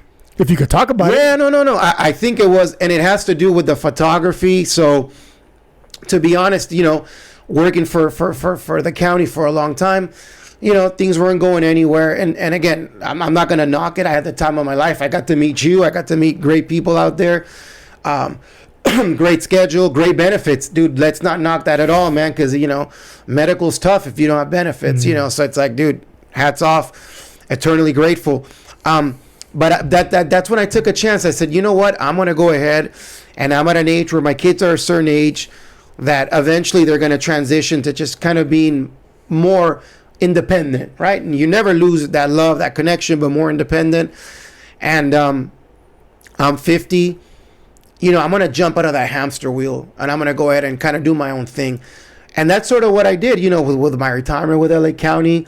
I was able to make some financial decisions to pay certain things off that kind of catapult me, or put me in a position where it's like, okay, now I have a little bit more of freedom, and I can be, a little bit more laxed about my next sort of permanent job or temporary job, to fulfill the passion for photography. Sorry about that. Yeah. It's not mine. we already went through that a while ago. Yeah. Why do you think? Okay, so now, like, what is the reason for the hamster wheel that has been created? Yeah. Because and I think this all relates to your photography. Yeah. This all relates to my podcast. Yeah. This all relates to that. Yeah. That true life path, right, that we all have, right, but unfortunately are unable to sometimes figure out. Yeah. And then what makes it even more fucked up is when you do figure it out and you're unable to pursue it. Oh man. You know what I'm saying? No, for sure. What do you think the reason for the hamster wheel, the Matrix, right? What do you think? It's why is it necessary to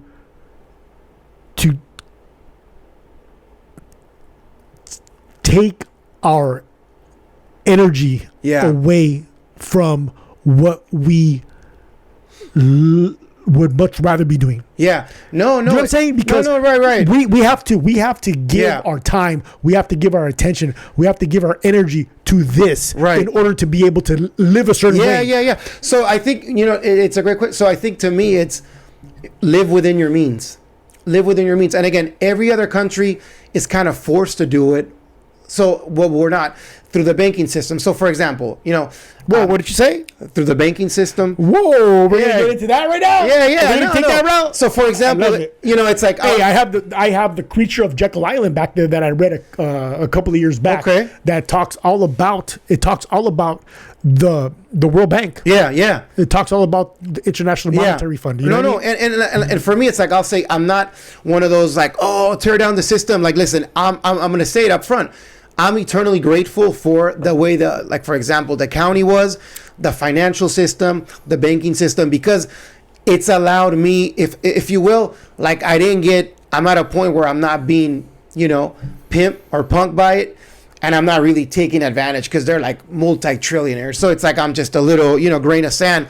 But it's like it's been a great mutual relationship, to the sense that I've learned like not to live, to be a minimalist, and not to live, outside my means, right? So for example, like just really quick, like with this, so I'll break it down. The camera that I purchased, it's just the body. If you go to Canon, it's like around like $1,700, right?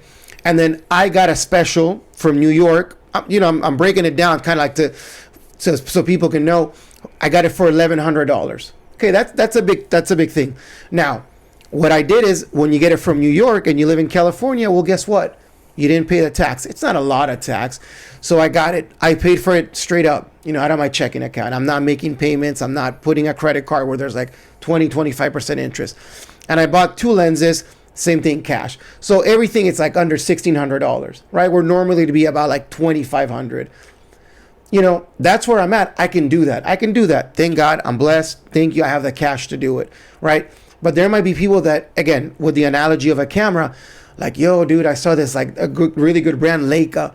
A Leica digital camera, just a regular point and shoot, the one that'd be like, oh, look, that's like a little tourist camera. Those run you like $2,000, $3,000, like nothing. Just a little point and shoot. You can't even switch out the lenses, like the little zoom, like old school. That's like, but why would I do that? I'm going to get myself in debt. I don't really need it, So, or again, why would I invest like a Canon that's $6,000, $5,000? I don't need it. I'm not there. There's no need. Not for the type of stuff that I do. Not yet. Yeah. Maybe one day. Photography will pay for that. Right. Exactly. You know what I mean? Yeah. Hopefully, I hope so, dog. Yeah. Thank you, man. So that's what I mean by jumping outside the matrix. I got to a point that, again, for people out there that work, whether it's a county job or a private industry, you do have like a pension or retirement. There is a reward system, which, again, it's a blessing. I'm not knocking it. You just kind of have to know when to call it quits. I know, from the county, regardless of the county and whatever, agency you're in, they're like, oh no, but sir, when you call the retirement place, oh, but if you work another year, and then, okay, then that other year, oh wait, how old are you? Oh, no. Oh, you're 57? Oh, but if you wait till you're 59, okay, so now we went to 2 more years. And then, oh, wait, well, you're almost close to like 63. And there's always like a little, because, and I'm not knocking it, that's their job. The longer you stay on, yes, potentially you stand to get more benefits, more money, if you will. But they're making a killing too. And this, it's so sad. When I worked for the county, you would see somebody, hey, here's a retirement flyer. Bro, 2 weeks, 6 weeks into it, what do you get? Oh, we regret to inform the passing of this. 6 weeks, and people are not making it past a couple of months of retirement. Yeah. So it's like, man, why did you work so long? Why did you deprive yourself from this passion, from traveling, for spending time with your wife, with your husband, with your loved one, with your kids? So that's kind of a decision that I made, last December. I turned 50 in September, so I'm like, okay, that kind of fulfills where I want to be. And again, some people have done it earlier. Some people will do it in their mid 60s. We knew people, right, that they commuted 2 hours a day. They're in their 70s. Yeah. Damn. Yeah. Hey, I'm gonna use the restroom. Yeah. Okay. Yeah. We are back from our break. We got a new bottle. That's right. And we're gonna pick up right where we left off. Yep. So my question is this: we talked about the Matrix, right? Right. We talked about how here in the United States you have to work in order to live a certain life. Right. Yep. And how that work can consume a person, Yeah. and it could take away their time, it could take away their energy, it could take away their focus from what's really important. Right, And right. what's really important is family, Yeah. your wife, your kids, and also your time as a person. Right, for to sure. pursue what makes you happy, Yeah, what yeah. makes you fulfilled. Because when somebody is happy and somebody is when somebody has that feeling of fulfillment, Right. everybody around them will be better. Yeah. Yeah. Yeah. Because then your vibration is high, Right. your frequency is high. Yeah. You're in a good mood. Absolutely. You're interpreting everything Yeah. with optimistic goggles. Yeah. Exactly. You know what I'm saying? Yeah. That's very important, dog. It's Extreme, very important. yeah. So I got to thinking, right? Yeah. Because you mentioned how the United States and Canada, how they are living in a certain type of society. Right. Right. Especially the U.S. Right. Especially Yeah, us yeah, on this yeah, side. Yeah. And I mentioned Croatia. Yeah. Yeah. Right. I mentioned, how I was like, man, I would gladly do that job here. Sure. Yeah. Are there other countries? Are there residents also living in a matrix that is consuming Right. consuming them? Yeah. I never thought When about you were in Argentina, Yeah. because you lived in a different country. Oh no. Yeah. It's the opposite. Yeah. Did you experience, or did you, because you were young, but did Yeah. you observe anybody or just observe how society was how people were navigating in society? Yeah. Would you be able to compare that to the United States? Yeah, yeah. So it's a completely different style. Again, they don't have that savage capitalism mentality. It's more about the lifestyle. So again, I always say, respecting what the stuff here in the U.S. I always say, I want to live my life socially like that lifestyle. There you go. Yeah. Cheers, man. Yeah. Socially, again, like the Latin American lifestyle, European lifestyle, if you will, but within a sort of American financial frame. Does that make sense? So, kind of mixing the best of both worlds, right? So, I'm going to make sure bills are paid on time. I'm going to make sure there's a steady source of income. That aside, I'm going to live my life. Like that's not going to be the main purpose. That's going to be just the base to kind of keep you, locked in so you can do whatever else you need to do, right? So again, it's with the social thing, right? So when you're talking about the Argentina, you can just go up to your friends, knock on their door. Hey, what's up, dude? I'm around the block. Let's go, whatever, have a coffee or, shoot the shit. It's very informal. I think it's the same with any, Latin American country, from Mexico all the way down to Argentina. So we're here. It's sort of like you almost need an appointment to see your friends, to see your family, Why is that though? I think because we're very like business oriented, like time is money. It's sort of that mentality, so I don't know how else to explain. I mean, I knew, for example, I'm not going to get into the person that I knew, but for example, her and her family, her and her siblings rather, were born in the U.S. Her parents were from Mexico. This person's older sister beefed it with her mom because her mom would just come on the door like, oh, hey, mija, I brought some tamales. I just wanted to say hi. Me and your dad were in the area. Mom, what are you doing here? And I'm like, whoa, dude. And like, I remember, again, I don't want to give away who this person was, but it's like, it's a past relationship. But it's like, I told her, I go, hey, dude, if your mom ever wants to swing by and she would. She was like, hey, mijo, we're in the area. Hey, let's go. Boom. Like I'll do like a quick cleanup if there's something there, is there, messy in the apartment. Again, at the time, past relationship. But I love that. Like, I love that sort of like, free spirited, like, hey, we're in the area. We just wanted to like maybe, get a coffee, get dinner with you guys. Love it, man. I don't know. But here it's a very different lifestyle, so. Do you think, okay, so say you moved to a different country. Yeah. A country that's doesn't have that hamster wheel Right. in it. Yeah. Do you think that you would, well, okay, not you anymore because you're out of the matrix, like you said. Right. Yeah.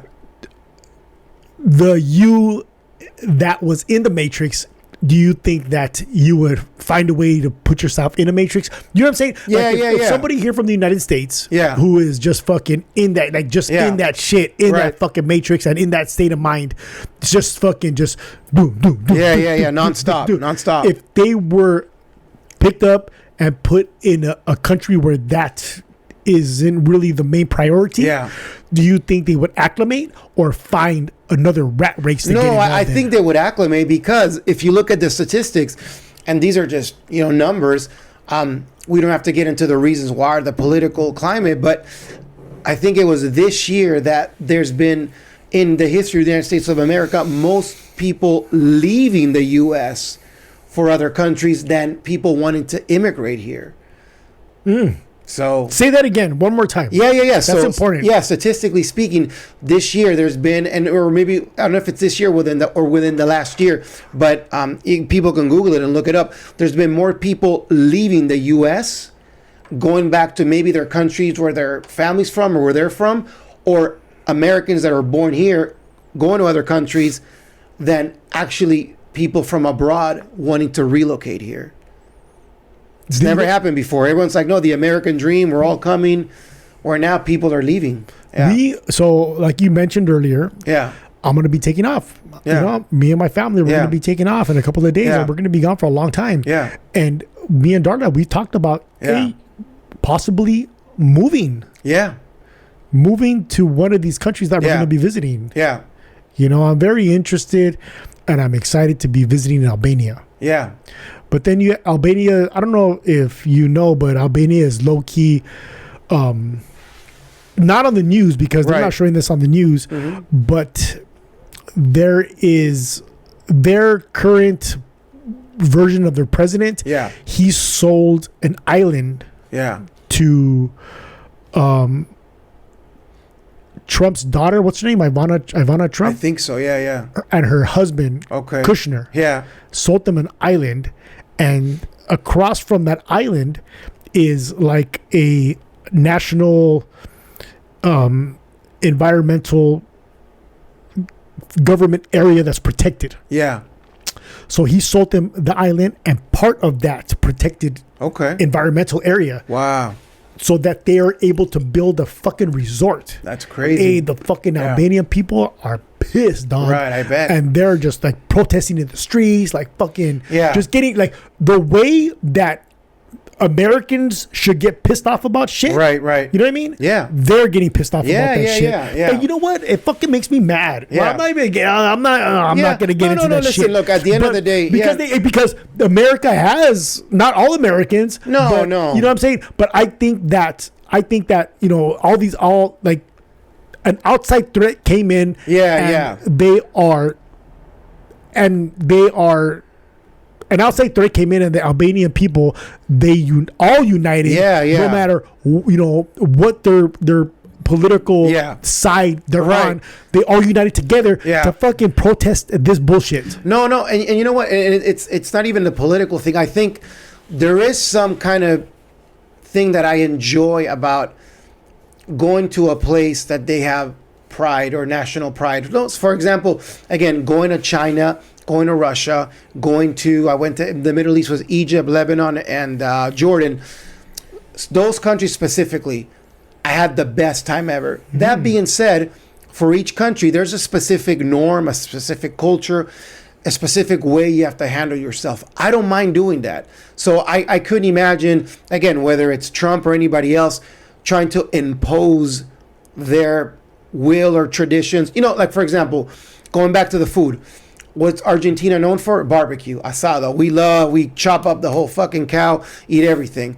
If I'm going to go to Texas, I'm not going to be like, oh yeah, because you're going to be like, hey bro, it's like, bro, it's Texas. Have some respect, dude. It's like there in the US, the kings of barbecue. Okay, let's see how you do it. I'd kill to eat some of their brisket that they do. Completely different from Argentinian, but I'm going to have that respect. So I'm not going to go there and impose, right? It's different if they're like, oh, you're from, oh, I heard about, how do you, oh, okay, here, I'll show you. But to go and impose something, that's not cool, man. So I can see, to your point, how the Albanian people would react that way, you know.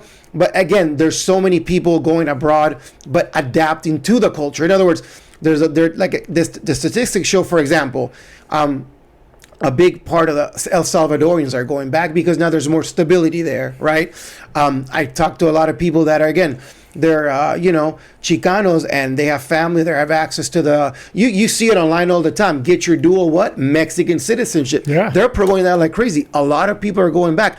A lot of like Americans that are white Americans, if you will, they love it. They're like, oh my god, the medicine. I keep telling Daria to get her fucking dual citizenship. She can get her dual citizenship. I travel with both passports, man, and and the last person that I was with, same thing, or that same person, her parents are from Mexico. I'd be like, hey, get your Mexican. Oh, but what? Get it. Your parents are still alive. They got their birth certificate, and it's such a benefit, So, look, I'll tell you offline, a guy that we know that worked with us, he has no ties to Portugal. Neither does his wife. They're both retired. He recently retired. I ran into him at Lazy Dogs in Fullerton, and we had a drink. He was telling me that he spent with his wife, or invested, $50,000 on the equivalent of what would be a golden visa for here. I don't know how much that is. The golden visa for Portugal. Yeah. So he and his wife have no ties, no Portuguese blood, nothing whatsoever. They've invested $50,000 to get the European version, or the European Union version of a green card, of a residency card, with what is it called, Portuguese status, which allows them to buy property that they can fully own, with the option of I don't know how many years to gain Portuguese citizenship. Bro, we're talking about, and I'll tell you offline his name, and you're gonna be like, whoa, him and his wife have a very good joint pension, and they're splitting to Portugal. I'm right here just like going through my Rolodex in my mind, trying to figure it out. But we'll talk about it. Yeah. So that's what I'm saying. When was that ever the case? It was actually the opposite. Like, oh my God, dude, I want to set up a business in the U.S., have my work visa, turn it into a permanent residency, become a citizen, so it's crazy, man. It's just,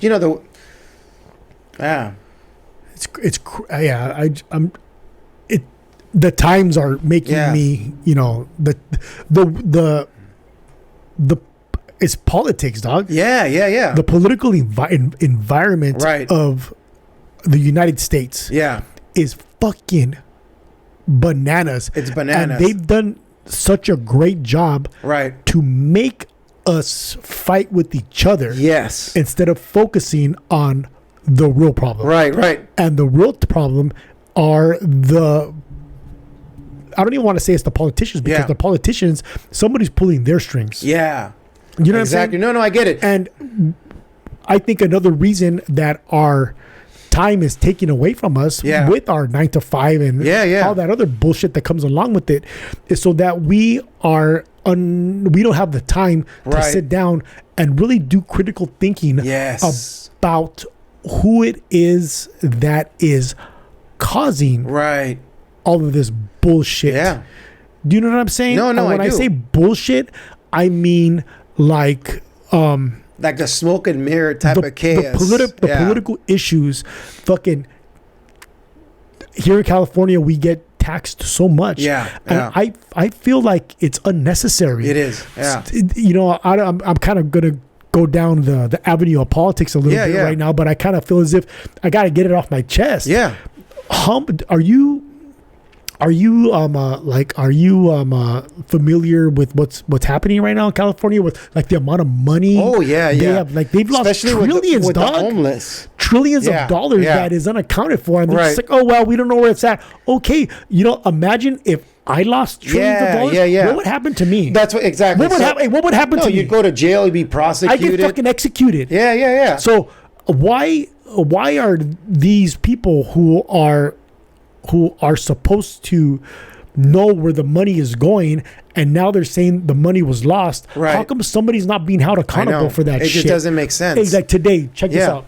Earlier today, I went to my my son's kindergarten graduation. Okay, right on. And there was a little situation that came up to where, you know what? They're like, hey, man, these seats were reserved. They told me these seats are reserved. And I was like, there's nothing telling me that these seats are reserved. Yeah. And they're like you're at the Oscars or something. And they're like, we're just letting you know that they're reserved. And I was like, wow, okay, I'm not going anywhere. You know what I'm saying? Even if nobody told me anything about having to leave, but even if they were like, hey, you got to get up, I would have been like, no. Nah, right. Because I'm not the problem. Yeah. The problem is whoever it is that forgot to put the fucking papers down that says reserve. That's who you got your fellow with. Not me. So you need to go talk to them. Yeah. But that's something that I already had going on in my mind. You know what I mean? I think like us, the residents, the taxpayers, we have to look to who the problem is. Right. Instead of blaming, don't kill the messenger type of shit. Right, exactly. And that's what homie told me. He's like, don't kill the messenger. Right. I go, you're not, I got no problem with you, man. You know what I'm saying? It's whoever it is that sent you over here to fucking tell me. Yeah. You know what I mean? No, exactly. That's the problem. It's not you, it's them, and that's who needs to come and talk to me about it. You know what I mean? So, and then if they would have tried to hold me accountable for that, I would have told them, no, it's not me. It's fucking them. Whoever did that. Yeah, exactly. So go focus on them. Yeah. And that's what we need to do. We need to focus on who it is that's causing the problems, dog. You know what I mean? And stop looking at each other. Stop looking at each other, blaming each other for whatever issues that we have with each other. Yeah. Just the way Albania was able to unite against a common enemy. Right. Not just here in California. California is such a small, we're a small version of what's happening in the fucking country and around the world. Globally. Who's causing all the problems? Yeah. Who's causing us to fight with each other? Yeah. We have to stop looking small and look at the big picture. Kind of, and start asking question, who's behind the curtain? Yeah. Who is it that is, deciding who's making the moves? Yeah, exactly. Because there is people that are making the moves. I don't know who it is. Yeah, no, me neither. You don't know who it is. Of course. We don't fucking know we're not privy to that. Yeah. And I think that one of the reasons why our time is taken from us, our focus, our energy, and our energy is taken from us because they don't want us critical thinking. Yeah. Because when we do critical thinking, we're going to figure it out. No, you're right. And then when somebody does figure it out, it's over for them. It's over for them, bro. Yeah. Whether it be their social media. Yeah, you know what I'm saying? They get fucking canceled. Right. And then some people too, I don't want to see it, but. Right. Yeah. Well, that's why for me, I tell people, I don't care what your political background is, your ideas, as long as you can articulate something in an intelligent fashion. Those are the words that I use.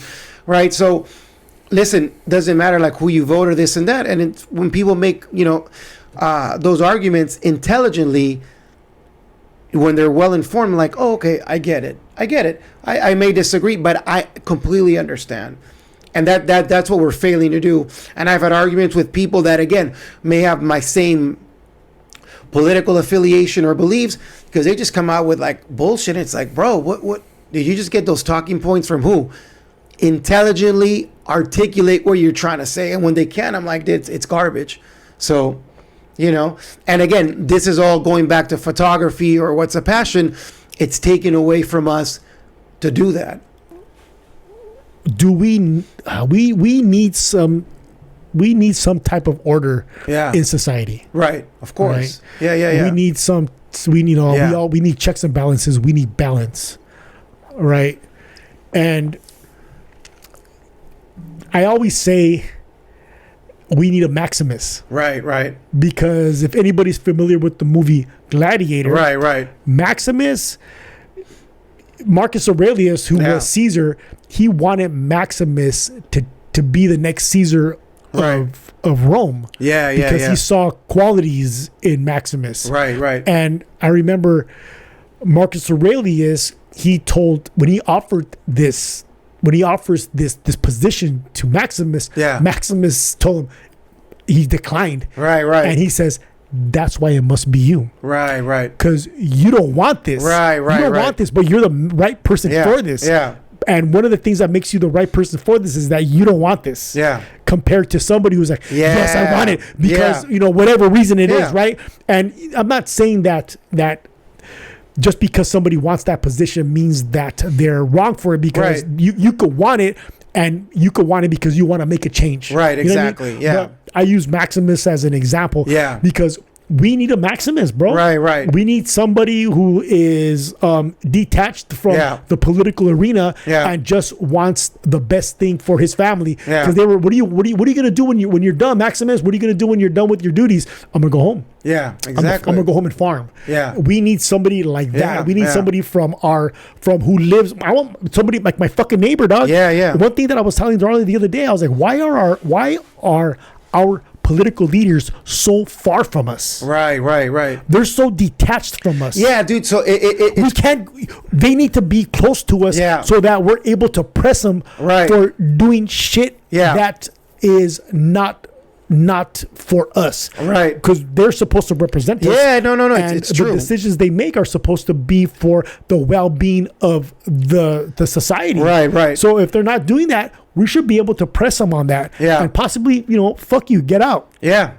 No, I agree. And again, I think of it. It's in the U.S. because, for example, you have like the president of Mexico, Sheinbaum, or the president of Argentina, Milei, both at different extremes, right? One's far right, one's maybe more to the left, and very controversial.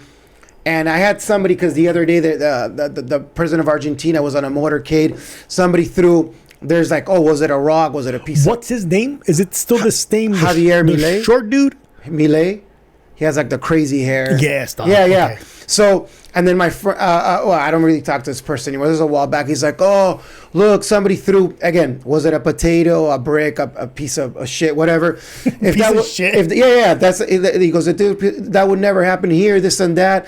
They can't get close to the president. I go, yeah, bro. And this person is from South America, from Uruguay, country next door. Again, I don't talk to this guy because I'm not going to get into it, but whatever. He's whatever, brainwashed.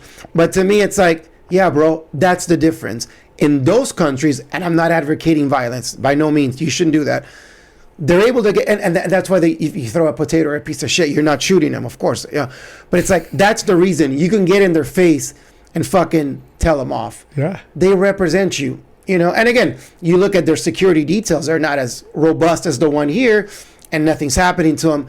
And again, so it's cultural. It's sort of like, they're part of the people, So And that's mandatory. yeah, in my mind, I'm like, I'm glad. Again, there's some stuff like anybody I like about his policies. There's some I strongly dislike, But it's like, at least you can get close and be like, hey, you know what, buddy, good job.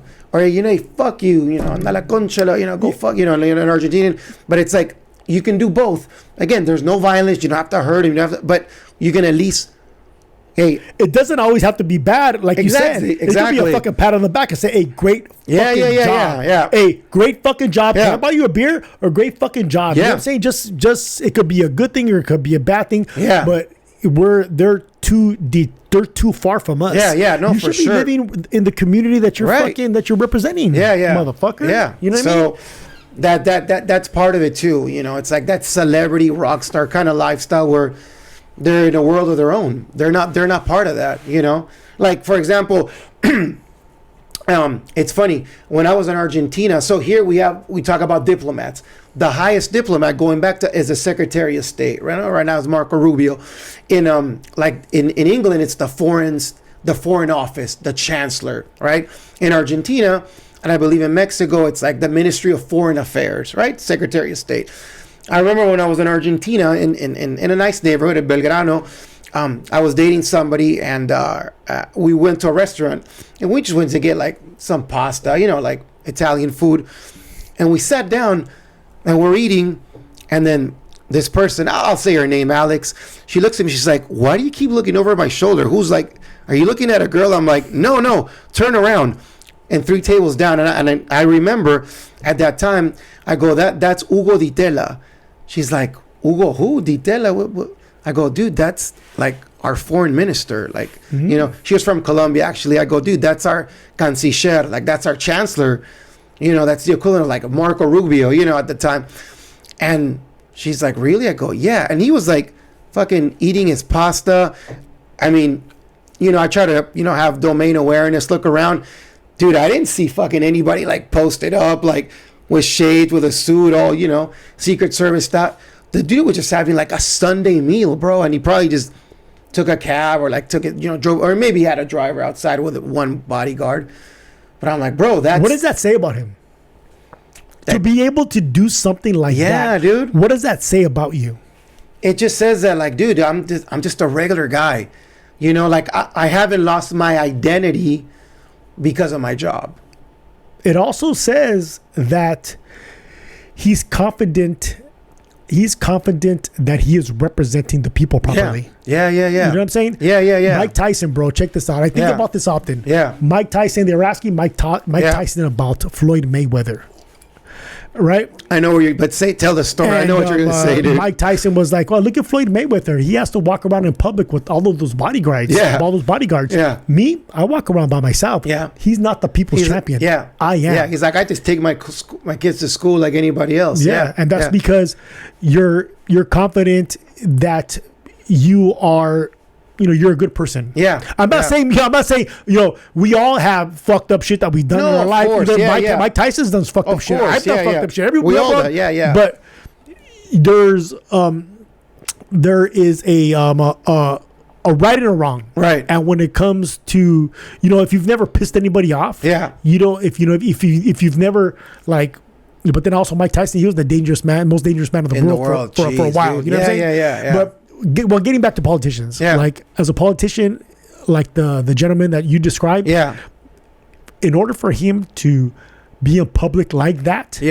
there had to he has to feel confident in his decisions. And by the way, he has a university named after him. Boom. Yeah. So I mean, I was like tripping out that I'm like, wow, he's just there eating his gnocchi or whatever he was. It's like, gnocchi. Yeah, dude.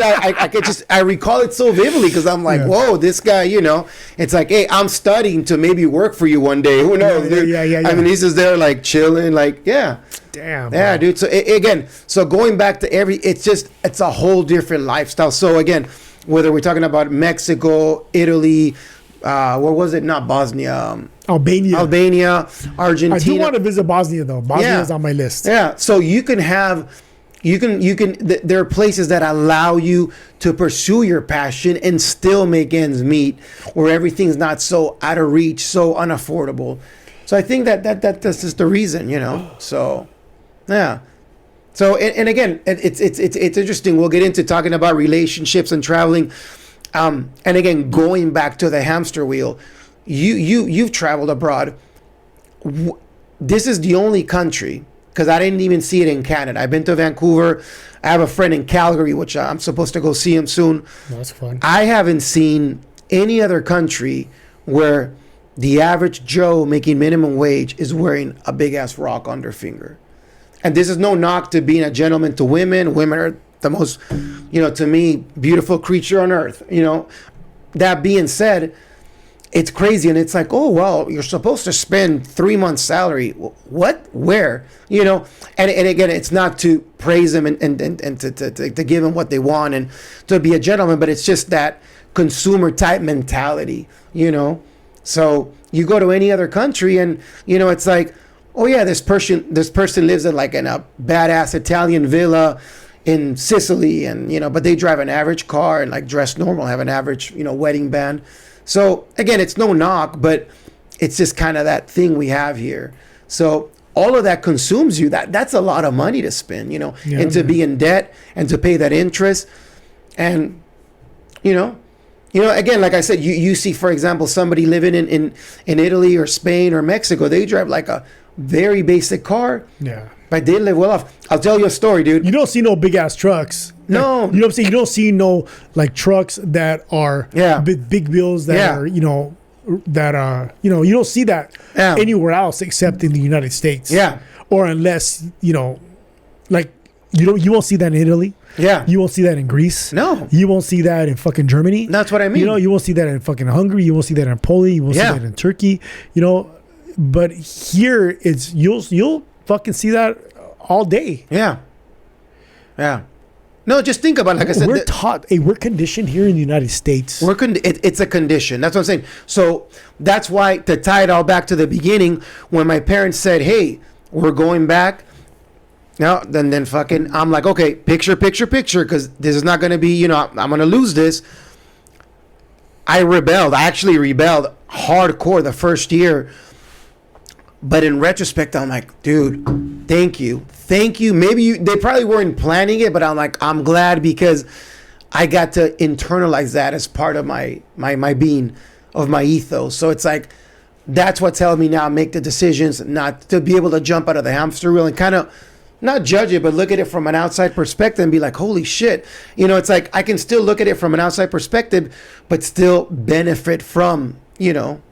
I want to explore that a little bit, dude. Yeah. How did that, you know, affect you in a positive? What did you learn from that experience from your mother and father? Yeah. Moving you from the United States, from West Covina, back to Argentina. Yeah. Now, so like you said, you didn't realize it at that age. No. But now that you look back, you realize how important that was to who you are today. Yeah. What is it that is so important?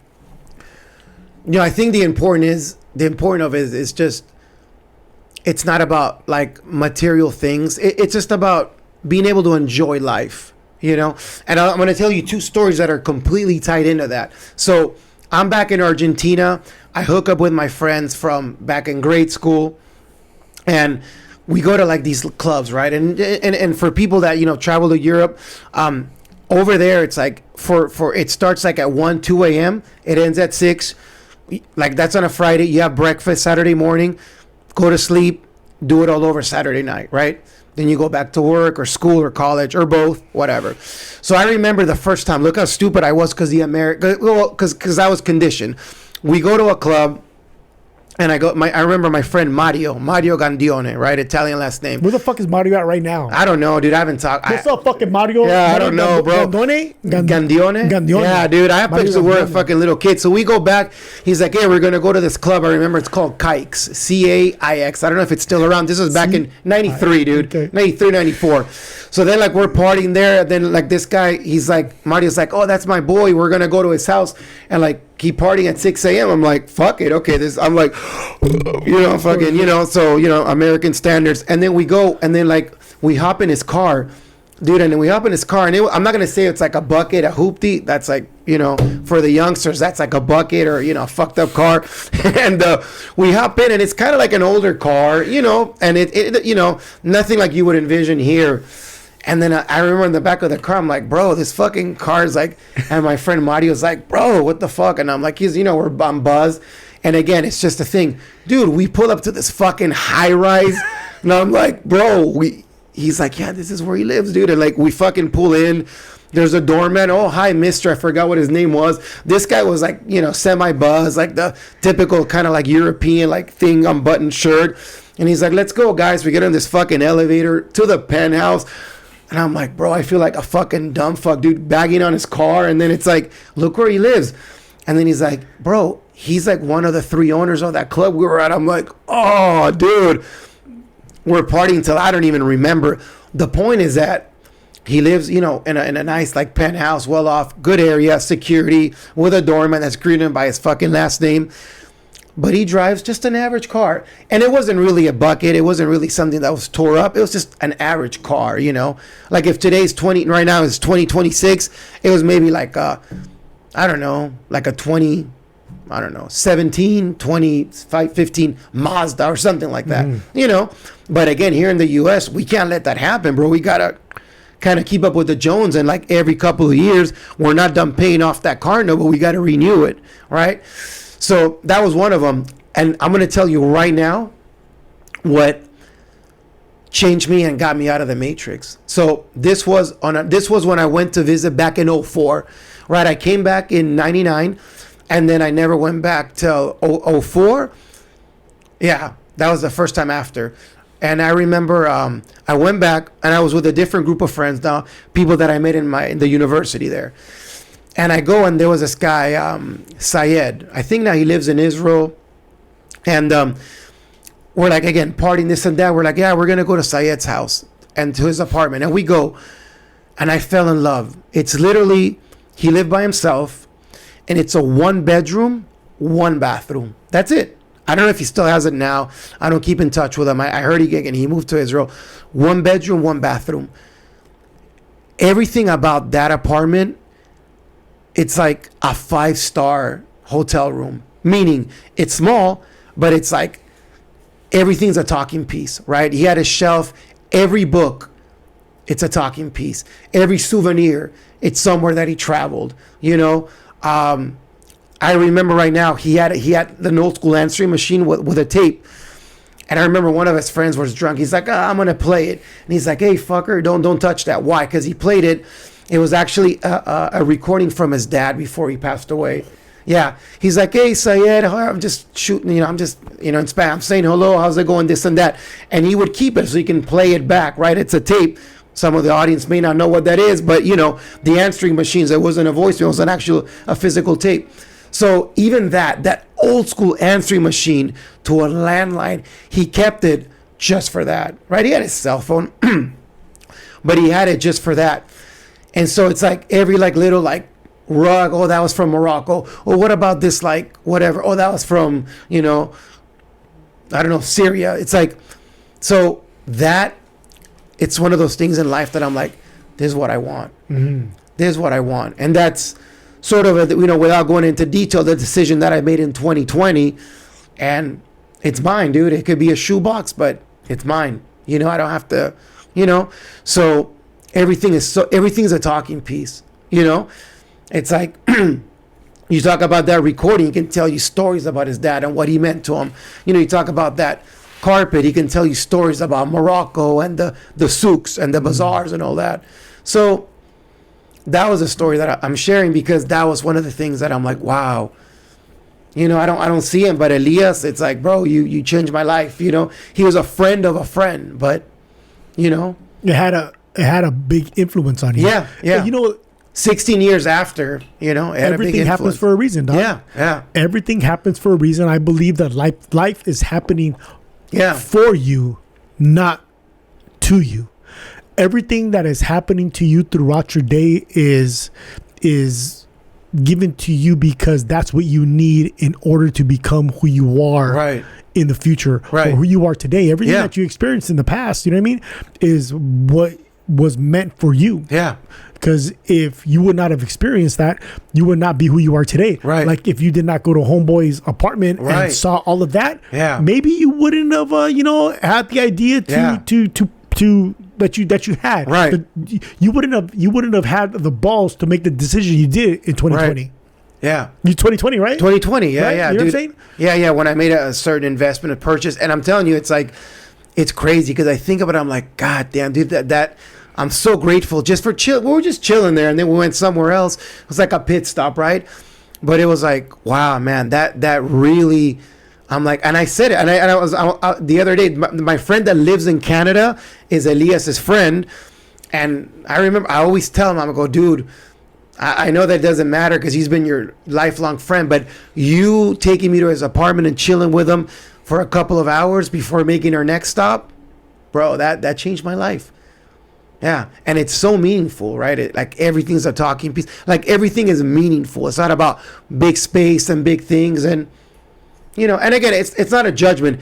Everybody chooses to work, to live and work the way they want to, But I just chose where I want to do, the rest of my life. So, dude, that is fucking huge, dude. Yeah. That is fucking huge. Yeah. Hey, we're gonna start wrapping it up. Yeah, but that doesn't mean that we're ending. That just means that I'm gonna start asking you the Let's See What Happens podcast. Let's do it, questions. Man. Yeah, for sure. Yeah. So question number one. Well, question number one, but and also these are just questions that I've been thinking about while we're fucking talking, dog. Right. Hey, kill that if you want to, man. Fucking what's mi casa su casa. Okay. Gracias. Yeah. So you're talking about the influence that a homeboy had on you. Yeah. Right? Yeah. What kind of influence do you want to have on other people? Yeah, that's a great question. So where I'm working right now, doing the seasonal work, there's 2 people that I talk to a lot, and they're in their early 20s. So, I could be a big brother, I can be their dad, right? But they ask me a lot of stuff, right? They're like, oh man, you had a career in the county for so many years. You have this, and that. You've traveled. So it's not a flex. It's the opposite. It's like, I'm humble that you want to know so much. So I just try to pass it on, right? So my thing is basically like, listen, every failure and every success that I had, I want to pass it on so you can have mostly successes. Does that make sense? So that's... So you're kind of like, these are my failures. Yeah. These are my experiences. Yeah. These are my success experiences. Right. These are my failure experiences. And this is what I've learned. Right. And I'm going to tell you what I've learned. So maybe you won't have to experience the same failures as I did. Right. Yeah. Absolutely. Right? Yeah. Listen, for me, there's no better satisfaction than seeing somebody in a few years be way, like, for example, I'm going to give a shout out, my boy Igor. He's from Brazil. Fucking Igor, what's up? Igor, what's up, dude? To Igor. Boom. You know, and he's asked me a lot of questions and stuff. And it's like, for me, I'd love to, like, I'm 50. I love to, like, keep in touch with him. And in the day that I turn 60 and he's all of a sudden 33, 34, be like, hey, Pete, I'm here, and here. And for me to be like, fuck, dude, right on. You're way ahead than when I was in my 30s. You know, I want people that are younger to be way ahead. There's no reason for me to be like, I hope you fail. It's the opposite. You know, so it's sharing stuff. It's like sharing your successes, but your failures. Like, don't do this. This is where I fucked up. Don't do this. Failures are huge, dude. Huge, dude. So, yeah. So to me, it's like, I love that, you know. And it's not even a failure, you know. I mean, you just learned something that maybe you're just not good at. Yeah. You know what I'm saying? Because with every failure, with every loss, there's a lesson. There's a positive to everything. Right. Have you ever heard of the phrase mental alchemy? No, never heard that. Well, alchemy is the process of making gold out of a lesser mineral. Right. You know? Like the book, The Alchemist. Yes, I got it right there. Yeah. You know what I'm saying? So you are able to make something out of nothing. Right. Okay? And that's like what mental alchemy is. Mental alchemy is being able to make a positive out of a negative, what could be a negative situation, something that could be interpreted as a negative situation. Yeah. You find the positive in it. Right. And that's with everything in life. You know Right. what I mean? Like, you know, you did not get the job that you interviewed for. Yeah. Good. Good. You know, that's maybe you need to go back and work on this. Yeah. You know what I'm saying? Or you lost this game. All right. Right. Good. Now you have an opportunity to watch film Right. and figure out what it is you fucked up. But you go back to the drawing board. You know what I mean? Or like you're saying right now. Yeah. You're able to pass on what you've learned to other people. Right. And that's fucking huge. Yeah. So now my next question is, what is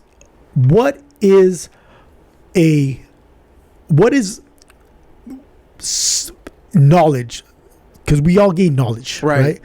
What is the most important knowledge you have gained from an experience that you feel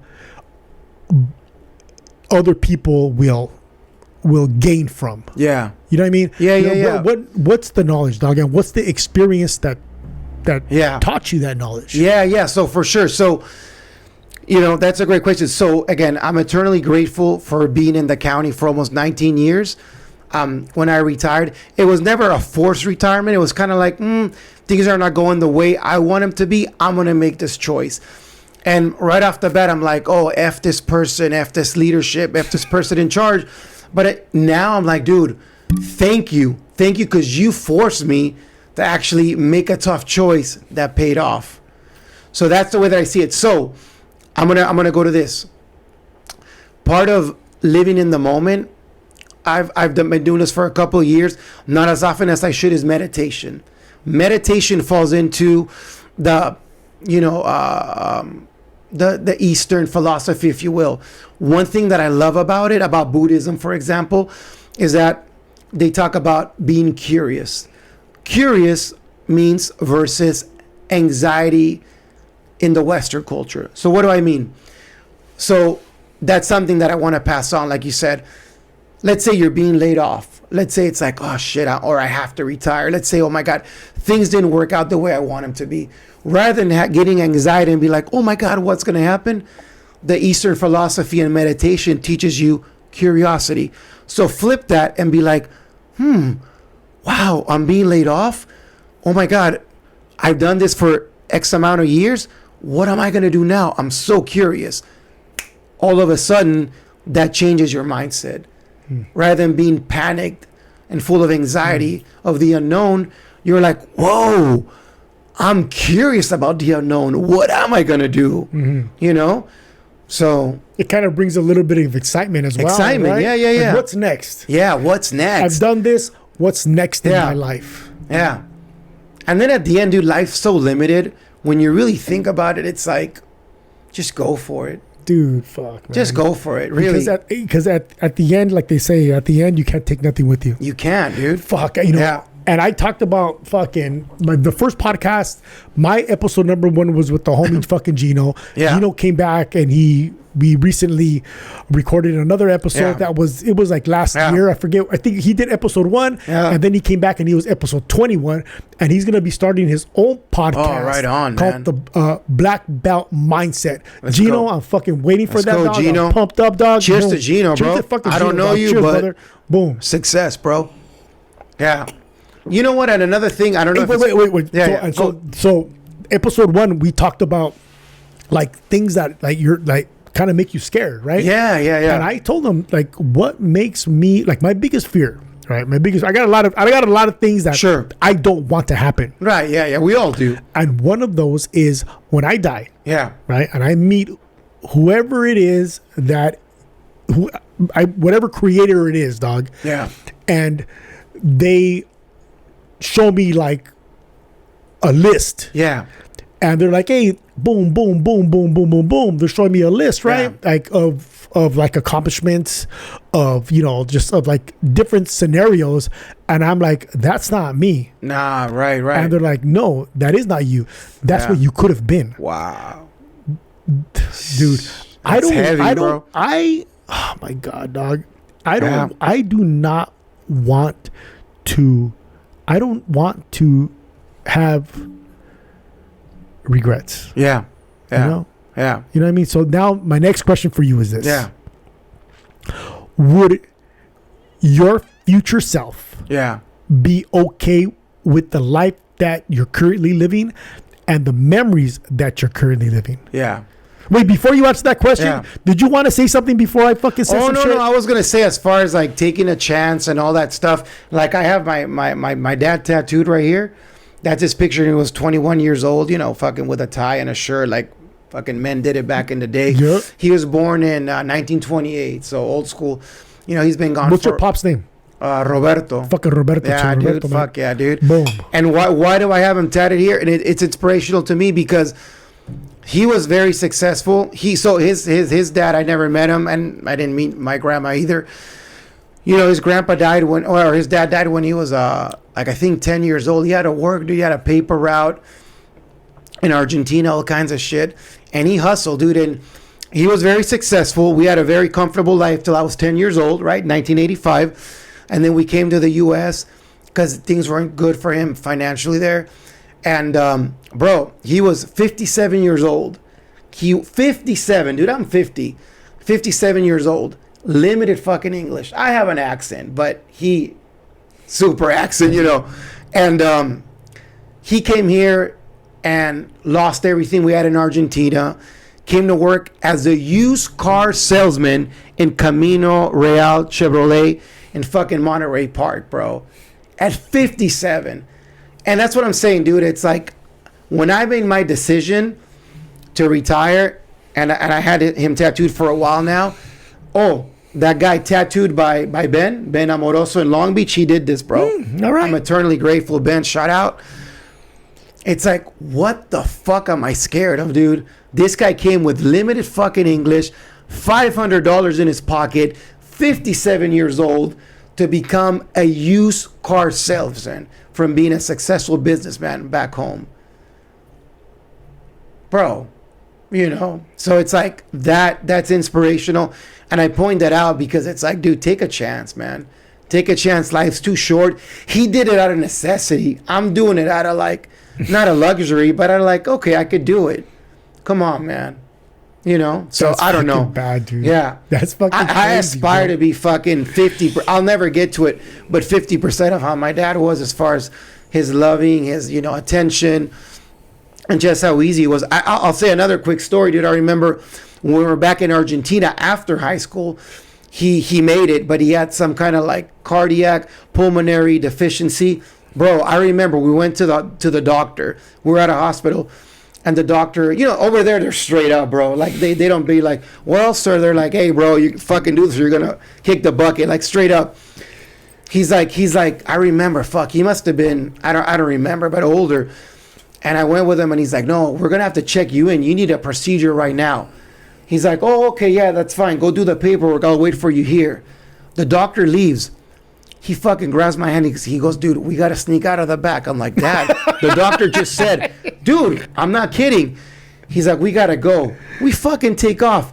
He goes, man, I'm not ready, dude. I still got to work for you and to fucking put you through college.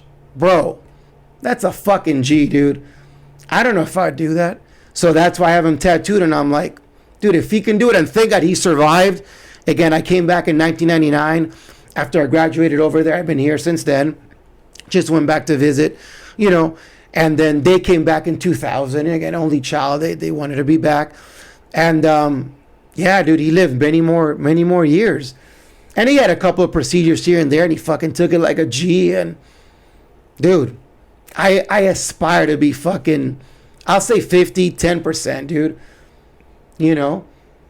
They basically said, like, you need to fucking get checked in and get the procedure right now, or he's like, nah, dude, fucking this, bro. I gotta provide for my son and my wife. Fuck, dude. He seized the mantle of destiny. Bro. He seized the mantle of destiny. Yeah. He was like, okay, yeah, this is what the doctors are saying. I get it, but that's not what I need to do. Yeah. This is what I need to Eventually, do. Wow, he had that procedure, and he made it, thank God, and he lived, longer years to at least meet both of my kids, both of his grandkids. Fuck yeah, man. Yeah, dude, but like a fucking G, bro. Wow. Dude, if I'm at the ER today, they're like, I'll be like, okay, sure, where do I sign? Here's my insurance, But yeah, that's why I have him tattooed. So this all goes tied into like, hey, man, do what you need to do, but when you got to get off the hamster wheel, when you figured out the matrix, get off that shit, do what you need to do. Life's too fucking short, and take it like a G, dude. You'll be okay, dude. That's what I'm saying. I look at my dad and I'm like, bro, I'm 50. What am I going to complain about? He started at 57. In a different country. In a different country where I'm fucking tailing off at 50. Come Wife on. and kid. Yeah, dude. Now that, people talk about pressure. You know what I'm saying? Pressure, dog, that's pressure. Yeah, dude. Having a wife and kid and a family having to provide for in a different country, a new fucking job, your fucking doctor telling you you need this procedure. Yeah, and that's even when we went back, dude. Yeah. No. Yeah. Nah. Dude, that was crazy. There's a fucking back door. We snuck out. I'm like, what are you doing, Daddy's like, nah, dude. It ain't over, bro. I still got to work. I still got to, dude. That's a good idea, Doc, but not now. Yeah, not now, dude. So to me, I want to bring that up because again, dude, because I saw your last podcast. No, not the one that you did with what's his name? With Cobra? Yeah. Hey, to Cobra, hey, what's up to Cobra? The Bang Podcast. Yeah. Boom. Cheers, Cobra. How he talked about, like old school values, like as far as like training kids and structuring them, and it's like, that's what we need, dude. We got to keep that alive. So I just bring that up to, again, just to put into perspective, it's going to be fine. No matter what they pitch on the news, going back to the politicians, all this doomsday shit, like, we're good. Just fucking stick to it. We're good. I feel like I could end the podcast on that right there, but I'm not. Nah, let's keep going. I got more questions. Yeah, let's keep going, dude. So I just had to say that, bro. Oh, thank you for that. Yeah. And whenever you want to say something like that, cut my dumb ass off because this isn't about me. It's about no, you. dude. It's like he inspired me, and I want to like pass this on to everybody else. I'm gonna take a picture of that tattoo. Yeah, and I'm gonna put it up while you're talking. Thanks, bro. I'll send you a picture of like how so I have at home framed the original picture that he took when he was 21. So add 1928 plus 21, whatever that is, 1941, whatever, I have that old school picture framed, and That's so badass. Yeah, dog. yeah, Send yeah. me that picture. Yeah, Send no, me I the will. tattoo. I'll send you. It's a comparison that I posted on my personal page. Yeah, That's right, man. Yeah. So go ahead, man. Shoot your next question. Shoot it. Shoot it. Yeah. Hey, so if your future self, would your future self be okay with the life that you're currently living and the memories that you're making for yourself in the future? Yeah, I would say now, once I got off that hamster wheel, yes. Damn, that hamster wheel, dog. That hamster wheel, because now I'm starting to be like, okay, you know, I'm doing it my way. Yeah, and just real quick, I told my kids, everybody or whoever I'm dating, in case I end up with them, I tell them, like, look, dude, when I die, I want to be cremated, throw my ashes in the ocean, play that song. I did it my way. Oh, Frank Sinatra, Yeah. the original one. Some of the others go, oh, somebody did a remake. No, fuck the remake. I want that one. yeah. If you can fucking listen to that song and say, dude, hats off, that's it, dude. Yeah. That's life. Yeah. My way, Frank Sinatra, dude. I mean, That's a great idea, dog. yeah. Okay. I think that, people walk around Yeah. all, in their daily lives, and they are unaware of the positive influence they have on other people. Right. Okay. Can you please recognize, you already talked about your pops. Yeah. You could continue talking about your pops. Yeah. 100%. Thank you. Yeah. Can you please recognize someone right now who inspires you and how they inspire you? Right. Ah, man, that's crazy.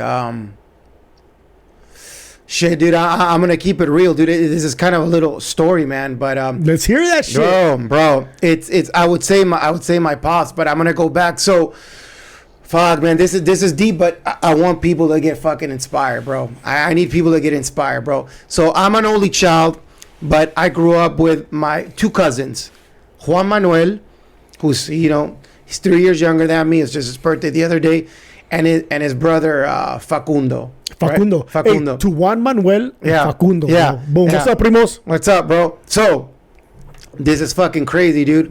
So Facundo, it's I know it's kind of a funny name in English, like fuck whatever, but he had always like special needs, and by special needs, I'm gonna say a retardation, and it's not a diss. I know today that's kind of a weird word, but it just means that you're just developed. Like if you're 20, you have a mindset of like a 12-year-old. That's all that means. Mm-hmm. So what do I mean by that? That he had, and this is why he inspires me. He had that disability, but he never made it into a disability. He worked. He won medals in the Special Olympics. He coached the Argentinian Special Olympics team, like he helped mentor them. Bro, this is crazy. So why did I go back in 2023 after not being there since 2004? Man, this is deep, dude. So he developed, they didn't know it, a cancer that started growing. And so I was scheduled to go before that. I'm like, at the time I was married with keeping a G with my third wife. And thank you for keeping yeah, no, I'm gonna be honest, dude. Yeah, And she's like, oh, I want to go too, babe. And I'm like, you know what? This is kind of personal for me. I want to go by myself. So I didn't go. Then his brother, my cousin Juan Manuel, hits me up in April of 2023. And he's like, hey, bro, you're fucking my brother, your cousin. He's not doing well, dude. He has maybe 6 months to live. Bro, that day, I got into it with my ex, and I'm like, I'm booking a flight. You're not going. I need to do this for myself. I hadn't been there since 2004, like almost 10 years. So I went 5 days. And I spent a lot of time with him. And mind you, all this time, he always worked. He was able to always take the bus or public transportation, do basic, math. So he wasn't like, like bedridden or something. Like he can do a lot of stuff. He had a job. So always in my mind, I'm like, fuck, this guy's working, coaching, playing Special Olympics. The fuck, dude? And so I went. And then we spent there like 5 days. And this is the trip. Like my cousin's like, well, just tell him you're here for make up an excuse, not to see him in possibly his last couple of months or whatever days. So I went, we spent a lot of time and this and that. And then, you know, I went out with him one-on-one, this and that. And this is the crazy part, dude. It's like when I came back to the U.S., he ended up passing 2 months later, right? Man, this is deep. And I remember, you know, like my aunt, his mom, my cousin Juan Manuel, his brother, and Juan Manuel's partner at the time, his sister-in-law, would take turns at the hospital.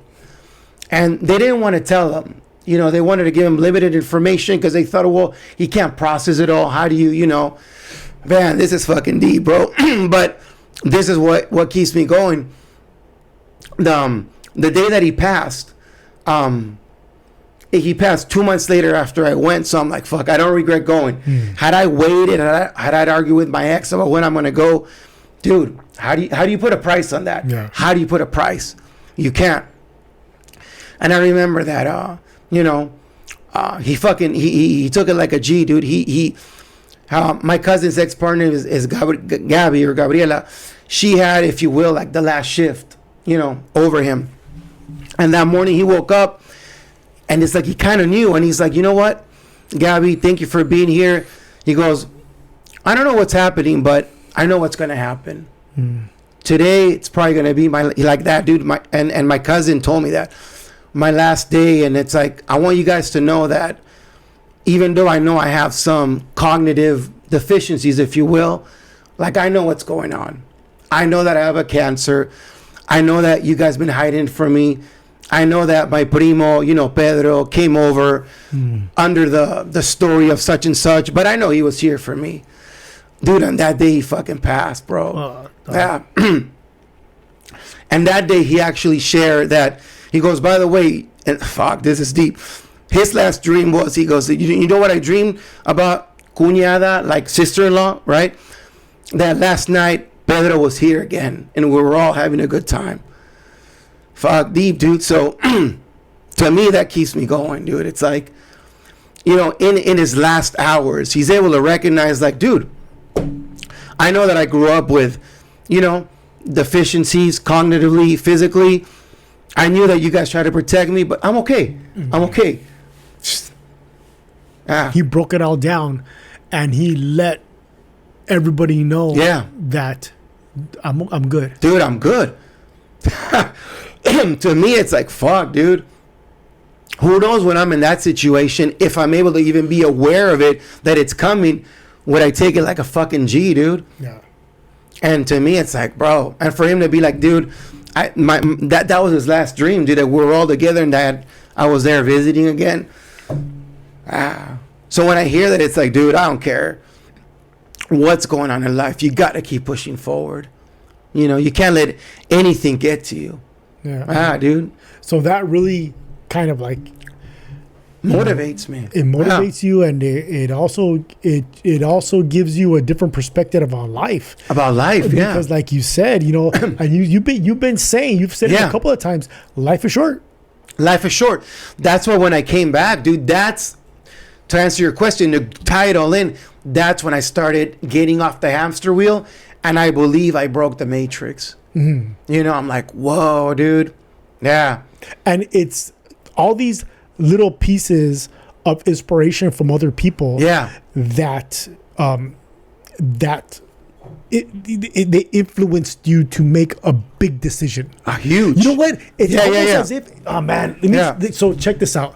It's almost as if like death makes you honor life. It makes you respect the dude. time that you have here. Yeah, absolutely. So just use it, man. Use it, enjoy, live the present and just do what you like, do what you're passionate about. Is it kind of like a little bit, is it kind of safe to say that you're also, you know, living for your pops? You're living for your cousin. Because they're no longer here. Right. And they have inspired you to really to to really focus on what's important. Yeah, absolutely. Yeah. Dude, I'll keep it G, dude. My dad passed away. It's been probably like 10 years. I still have his ashes. You know, I think it's going to be this summer, right? We're in, June now? I think June, July, you know, I'll probably spread him over the ocean. I don't know. I've had him forever, and it's probably time to let go. But it's that sort of bond that I think, okay, since I have it, I still have, you know, him, but it's time to let go. But yeah, it's inspiring, dude. I mean, even when he died of prostate cancer, he went in like 72 hours, never suffered, which is great, right? And I remember like the last conversation, I saw him, and then I remember I was going to a concert, and then the next day he passed, and he seemed fine. He was upbeat. Maybe he knew already. And I remember one of the conversations my mom told me is that night, hours before he passed, the nurse came, and she kind of like, she kind of like, you know, washed him up and this and that. And dude, he was like such a like charmer, you know, today the people call it a Rizzler, dude. He told the young nurse, he's like, cause she's, you know, she's cleaning him up, you know, everywhere. And when she got to that area, she's like, whoa, stop. She's like, what's wrong? He's like, she says, come on, I'm 86 years old. You're such a beautiful young nurse. You don't need to be wasting your time with this. And hours later, he was gone. And I have a feeling that he fucking knew, but that was him. Fucking till the last day, dude. So it's like, yeah. Those two examples, like, they motivate me to be like, dude, just take a chance. Because then when it's over, it's over. Right. Yeah. It's over. Yeah. That motivates me. Yeah. And that's one of the reasons why I started this podcast. Yeah. Was for stories like that. Yeah. Seriously, man. Thank you for sharing those. No, for big sure, time, dude. man. I mean, big time, bro. Dude, I'll be honest, that's pretty intimate, and to share with your audience or whoever's going to listen to it 20 years from now. But that's real life. That's real life. That's real life. Yeah. And that's a situation that I'm sure so many people can relate with. Right. And if you haven't related with it yet, Yeah. you will. Yeah, you will. You know what I'm will. Yeah. And to hear it from someone who has already been through it, Yeah. you can kind of know what to expect. Yeah. And kind of know how to know how to respond. Right. You know? Yeah. Wow. Okay. Now let's see Next question, what's Holmes. next. Next question, What's homie, next? is what is your greatest strength? Oh, man, I think it's being able to adapt. Adaptation. Yeah. That for sure, it's something that I think as my greatest asset. And adaptation makes you kind of like see the glass half full, right? So whatever's happening, adapt to it. By and large, you're gonna be fine. I know it's hard because I struggled through it. I'll put it out there for everybody listening and watching. As an only child with older parents, I was babied a lot of the times. So when certain things change, I struggle with it. I'm like, and it's like, but again, I'm so blessed and grateful and thankful to God that right now I'm 50 and I have that maturity and that ability again to adapt, to be flexible, right? So that I believe is a great asset. Whatever's happening, especially when we're talking about living in the U.S., the likelihood of you failing from it's on you. Can you give real talk? Can you give an example of when you had to adapt? Yeah, for sure. So again, just retiring from the county of LA, things weren't going the way that I thought would be, and you talk to the people, which are great, by the way, that guide you through retirement, and it's like, oh, you can do this, you can do that, and I'm like, fuck. Well, I'm kind of still in that hamster wheel, So I'm gonna go ahead and take that leap. So it would be that, in my mind, I'm like, okay, you can retire at 50 based on your contributions. So I said, okay, I'm going to kind of push it till December 31st to kind of be like, okay, there's not going to be any issues with like, oh, there's a couple of gaps here and there, and sort of to maximize it, if you will, and just sort of make it like December 31st, 2025, some like a strong number, kind of like a date you remember. And that was it. And I'm like, okay, well, fuck, within a couple of months, I'll be doing something else. And then April 1st, I started working again, seasonal.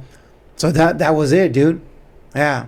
And it's a big leap. It's a big leap because, you know, when you have that stability, again, you're just so used to being in that wheel. It's hard to get off, man. It's like, it is fucking hard to get off. You know, you're getting a paycheck, this, and that. You have to change the way you think. Yeah. And that's, I think, well, with any big change in life, the first change that has to occur is the way you think. Right. You know, you change. Yeah. You change your inside reality in order to change your outside reality. Right. You know what I mean? Yeah. You know? Yeah. So you've done a lot of traveling. Yeah. Right. What is your favorite country? Oh man. All right. So I'm gonna give two answers. Oh yeah. So as a single person, I was single with no kids. 2007, China. China, dude. Yeah. Wow. So I was there like 10 days. 5 days I was in Beijing by myself, and then the rest of the trip was in Guilin. So Where's that? Where's that? Guilin, so that's further south. It's almost at the border with Vietnam. So that's when I visited my friend that I met in graduate school at Cal State Northridge. What's up to all the matadors? And again, I had so many invitations, and I'm eternally grateful. And that's where I ended up going. Okay. So that was, again, I mean, we can go into details, but by fucking large, far and large, that was, as a single person, 2007, no kids, the best trip ever. Fucking China. Yeah. All right. China, dude, hands down. Culturally, the people there are so nice, dude. I know, like, today, we think of the politicians. The people are fucking wonderful. Mm-hmm. So... I mean, I just can't. And that's another great example of like what we were talking about earlier. Yeah. Politicians don't always represent the population. Yeah. In my mind, keeping a G, in my mind, I thought, okay, I'm going to a communist state. It's going to be like super supervised. Nah, dude, it's like so great. So great. China is on my bucket list. One day. Yeah. One day. We talked about Japan, but China is also somewhere that I would love to visit. Yeah, dude. So again, what's the second answer? Yeah. So the second one was, again, that time I was married to my kid's mom, my second wife. You met her already, and it was just my oldest at the time. He was almost 2 years old. We went to Moscow, Russia. All right. Yeah. That was badass. I'm a big Cold War fan. I love that stuff, espionage. And I mean, obviously, you talk about the Cold War, you talk about East versus West, you talk about Moscow. Yeah, Gorbachev. So, yeah. Reagan. All that stuff. Yeah. I got to go into, I forget what the name of the bunker is called, but it's like 20 feet or 20 floors down. And that's where they actually had the two stations that would launch the nuclear missile. Oh shit! Yeah. So I remember that's what that era was all about. Yeah. There was always the fear of Russia shooting a nuke at us. Yeah. That was always a fear. That was given to us. Yeah, I remember, dude. Make believe too, dog. Yeah, I'm gonna say it's 20 floors down because you go down with stairs and you go up with an elevator. And I remember when we got to the stations. These were the stations. Now, obviously, they're offline. That would have been used during the Cold War to launch a nuclear missile. And I'm going to make it up as Dimitri or Igor, the tour guide. And he's like, okay, now I need a volunteer to do the sequence to launch. Bro, he didn't finish. Boom. Oh, what's your name? Dude, I went up there. Bro, we went through the whole sequence. So you go, you punch a code, you flip like in the movies. He's like, ready, launch, and we do it at the same time. And then it's like a video on a screen, and it talks about what would happen. But at the end, it's like mutual destruction. Mm-hmm. At one point in time, he's like, DC has detected Moscow launch whatever, mutual destruction. So that's kind of spooky. It's spooky, but to actually have been part of that. Mm-hmm. Dude, I would have fucking elbowed somebody out the way. If they're like, hey, that lady, I would have been like, out the way, dude. Dude, I was like, bro, I was locked in. I mean, dude, crazy, who can say you were at the actual launch station of a nuclear missile during the Cold War and you went through the training sequence? Yeah. So anyway, that was those two spots. That was pretty good. Both those locations are on my bucket list. Yeah. Okay. What advice would you give your freshman self? Yeah. Go for it. Don't fucking wait, man. Don't wait. And don't have, I think a lot of people have imposter syndrome. I know I'm part of that. You get to a certain point and you're like, fuck, I did it. And then you start questioning it, right? So just do it. Do it. And when you got it, get locked in. Believe in yourself. You did it. You did it, dude. You know, it's happened whether people like working out, right, with their gains or weight loss. And then they're like, oh, did I really gain that muscle mass? Do I really weigh that? Yes, fucker. The scale said it. Do it. You did it. Get locked in. Believe it. Or somebody's launching like a podcast or like, you know, like me with my thing.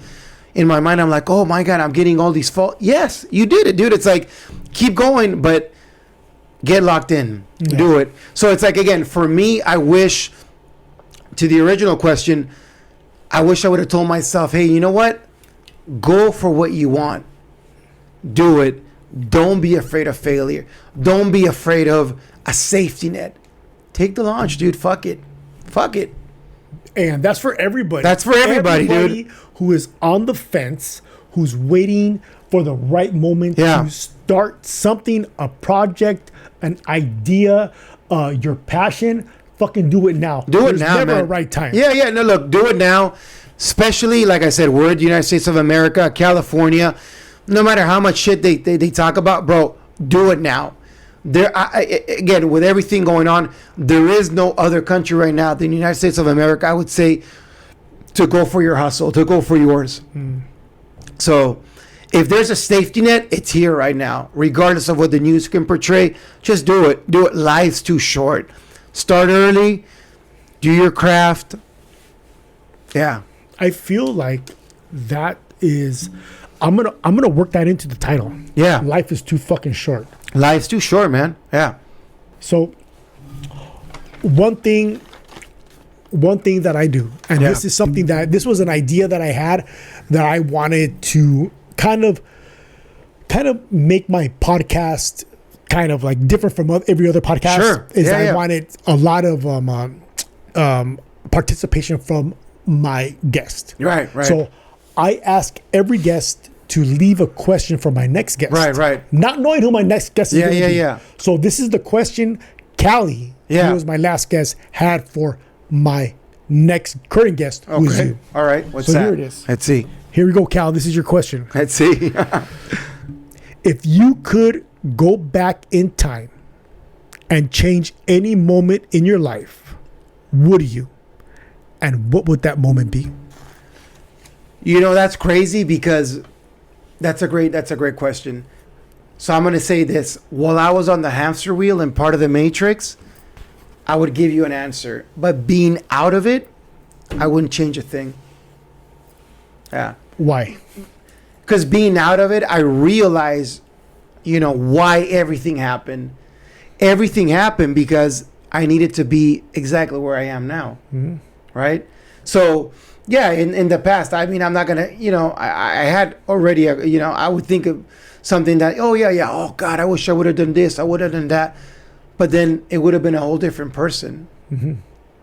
So now the way things are, again, politically here, worldwide, dude, I'm so glad I am where I am at 50 years old with this level of maturity, which, again, it's an ongoing thing, especially for men, right? We're fucking immature. Or maybe I'm just speaking about myself, but, it's like, I wouldn't change anything. Before, oh my God, I'd be like, if I'm a fucking Virgo, so critical. But now I'm like, nah, dude, this is where I need to be. Fuck yeah, bro. Yeah. What question? Okay, so now it's your turn, bro. Right. It's your turn to participate in the podcast. Yeah. Like you've already have been. Yeah. Now it's your turn to leave your stamp on the next episode. Yeah. What question do you want to leave for the next guest? Yeah. So the question is this. Whoever is sitting down on this chair, whatever your background, whatever your culture is, if you had to choose and be part of something else, what would it be? Right? So in other words, what culture, what experiences would you partake in that you kind of like For me, like I've always admired like the Japanese culture, right? Very structured, very whatever, very respectful, So it's like I'm proud of my Latino roots, right? Of Argentinian, Latino, Spanish speaking, But if I'm like, fuck, dude, if somebody were to say you were to be born somewhere else, I'd be like, Japan. I say Japan. So that's my question. What would you, I'm sure you're proud of where you're from, your roots, but if you had to be born somewhere else, where would it be? That's a really good. Okay, and now my question is, what attracts you to Japan? Dude, have you been to Japan? No. I want to go there. Is there something? What is it about Japan that attracts you that way? So such a powerful attraction to it. For sure. So right now I know a lot of people. I know 2 people that are going to Japan like year after year. It's sort of a trend. But even with when I was in my undergraduate, every group project that we got to do as far as international relations, I would focus on Japan. And there's something about Japan that they're very structured, they're very respectful, there's sort of certain norms. And I kind of dig that. Right? So it's sort of like you can do whatever you want, but within sort of like a certain, I don't want to say restriction, but a certain level of respect. Like I like that, right? So, to give some perspective, in the U.S., when you're, like myself, I'm sort of like that, kind of like that tricky age. Like I'm 50. When you're applying for something, you're still young enough. You're not that old. And in the U.S., it's like, oh, they're too young. They don't have experience. Oh, they're too old. But in Japan, traditionally, the older you are, the more respect you get. Mm-hmm. So the older you are, you're more prone to be hired if you change your career because they respect, right? And so I kind of dig that. It's like, okay, and my buddy, I'm going to bring it all back because, again, he's very shy about it, but Daniel Funaki, great fucking photographer, he's half Japanese, half Mexican, and he's going to Japan Sunday, actually, right? So he has half of his family in Japan, half of his family in Mexico. And the stuff that he tells you is like, oh shit, respect. Like they're very traditional, So they respect the elderly, they respect traditions. So they're very structured.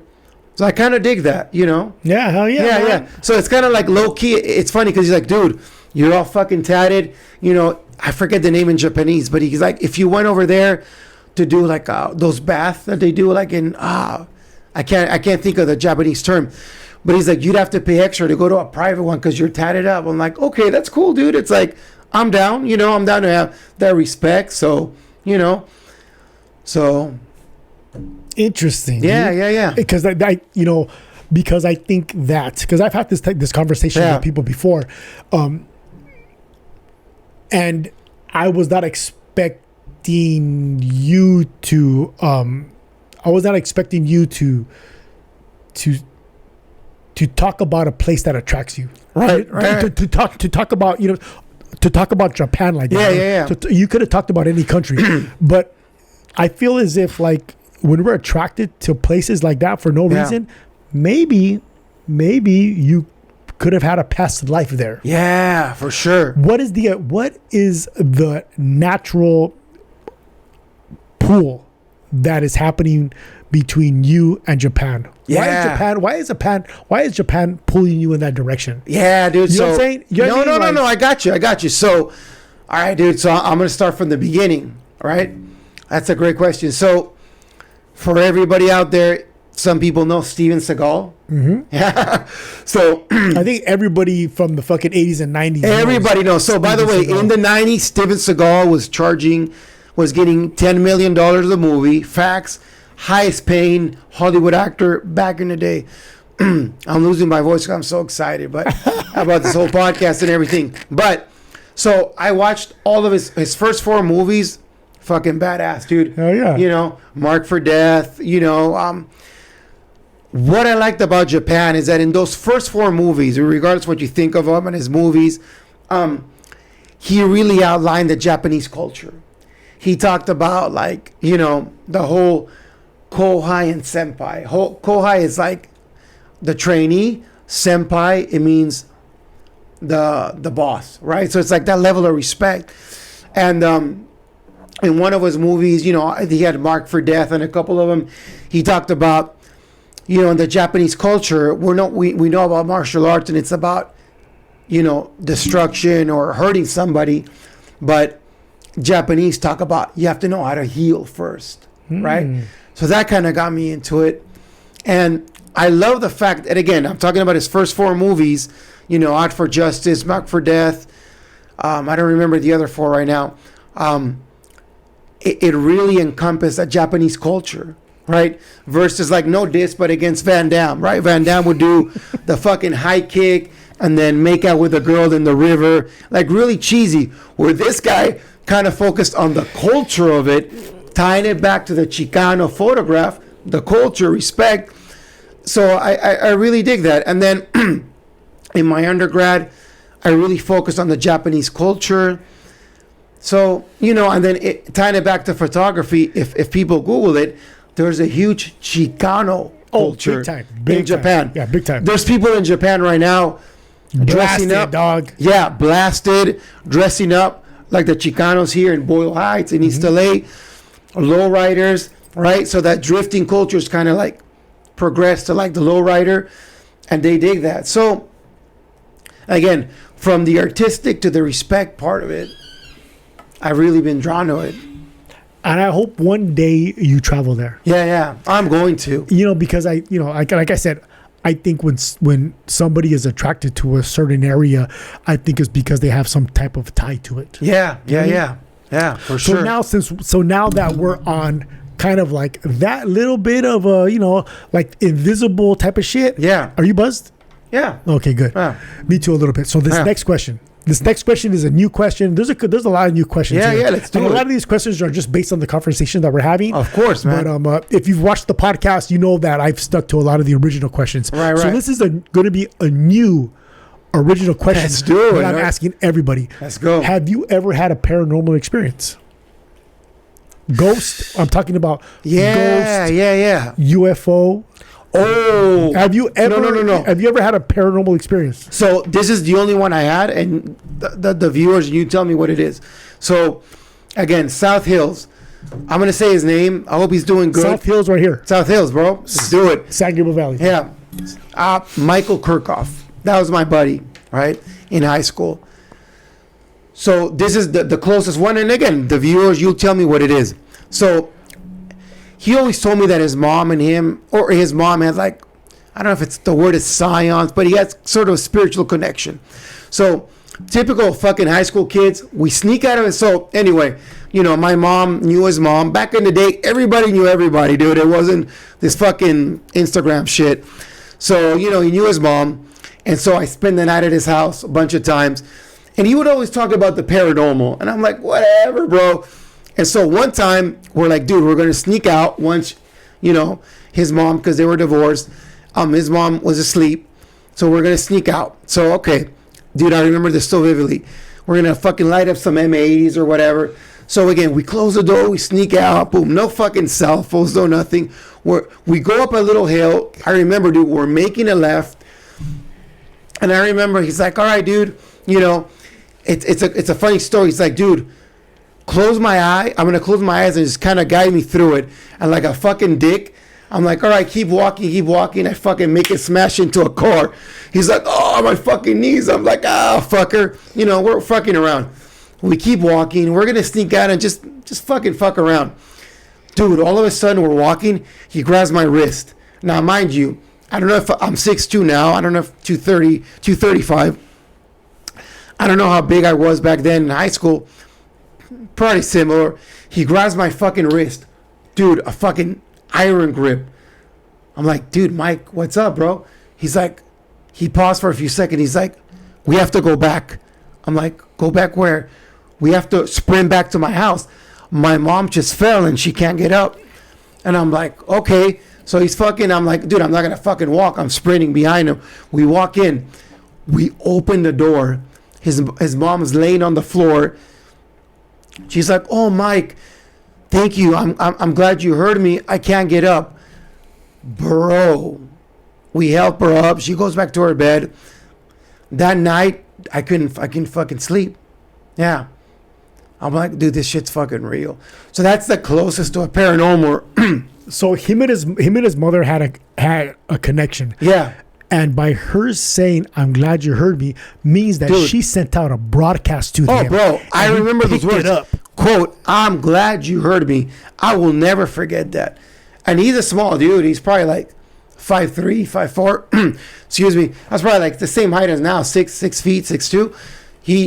I never felt that fucking grip. Like, stop fucking around. Stop. We gotta get back.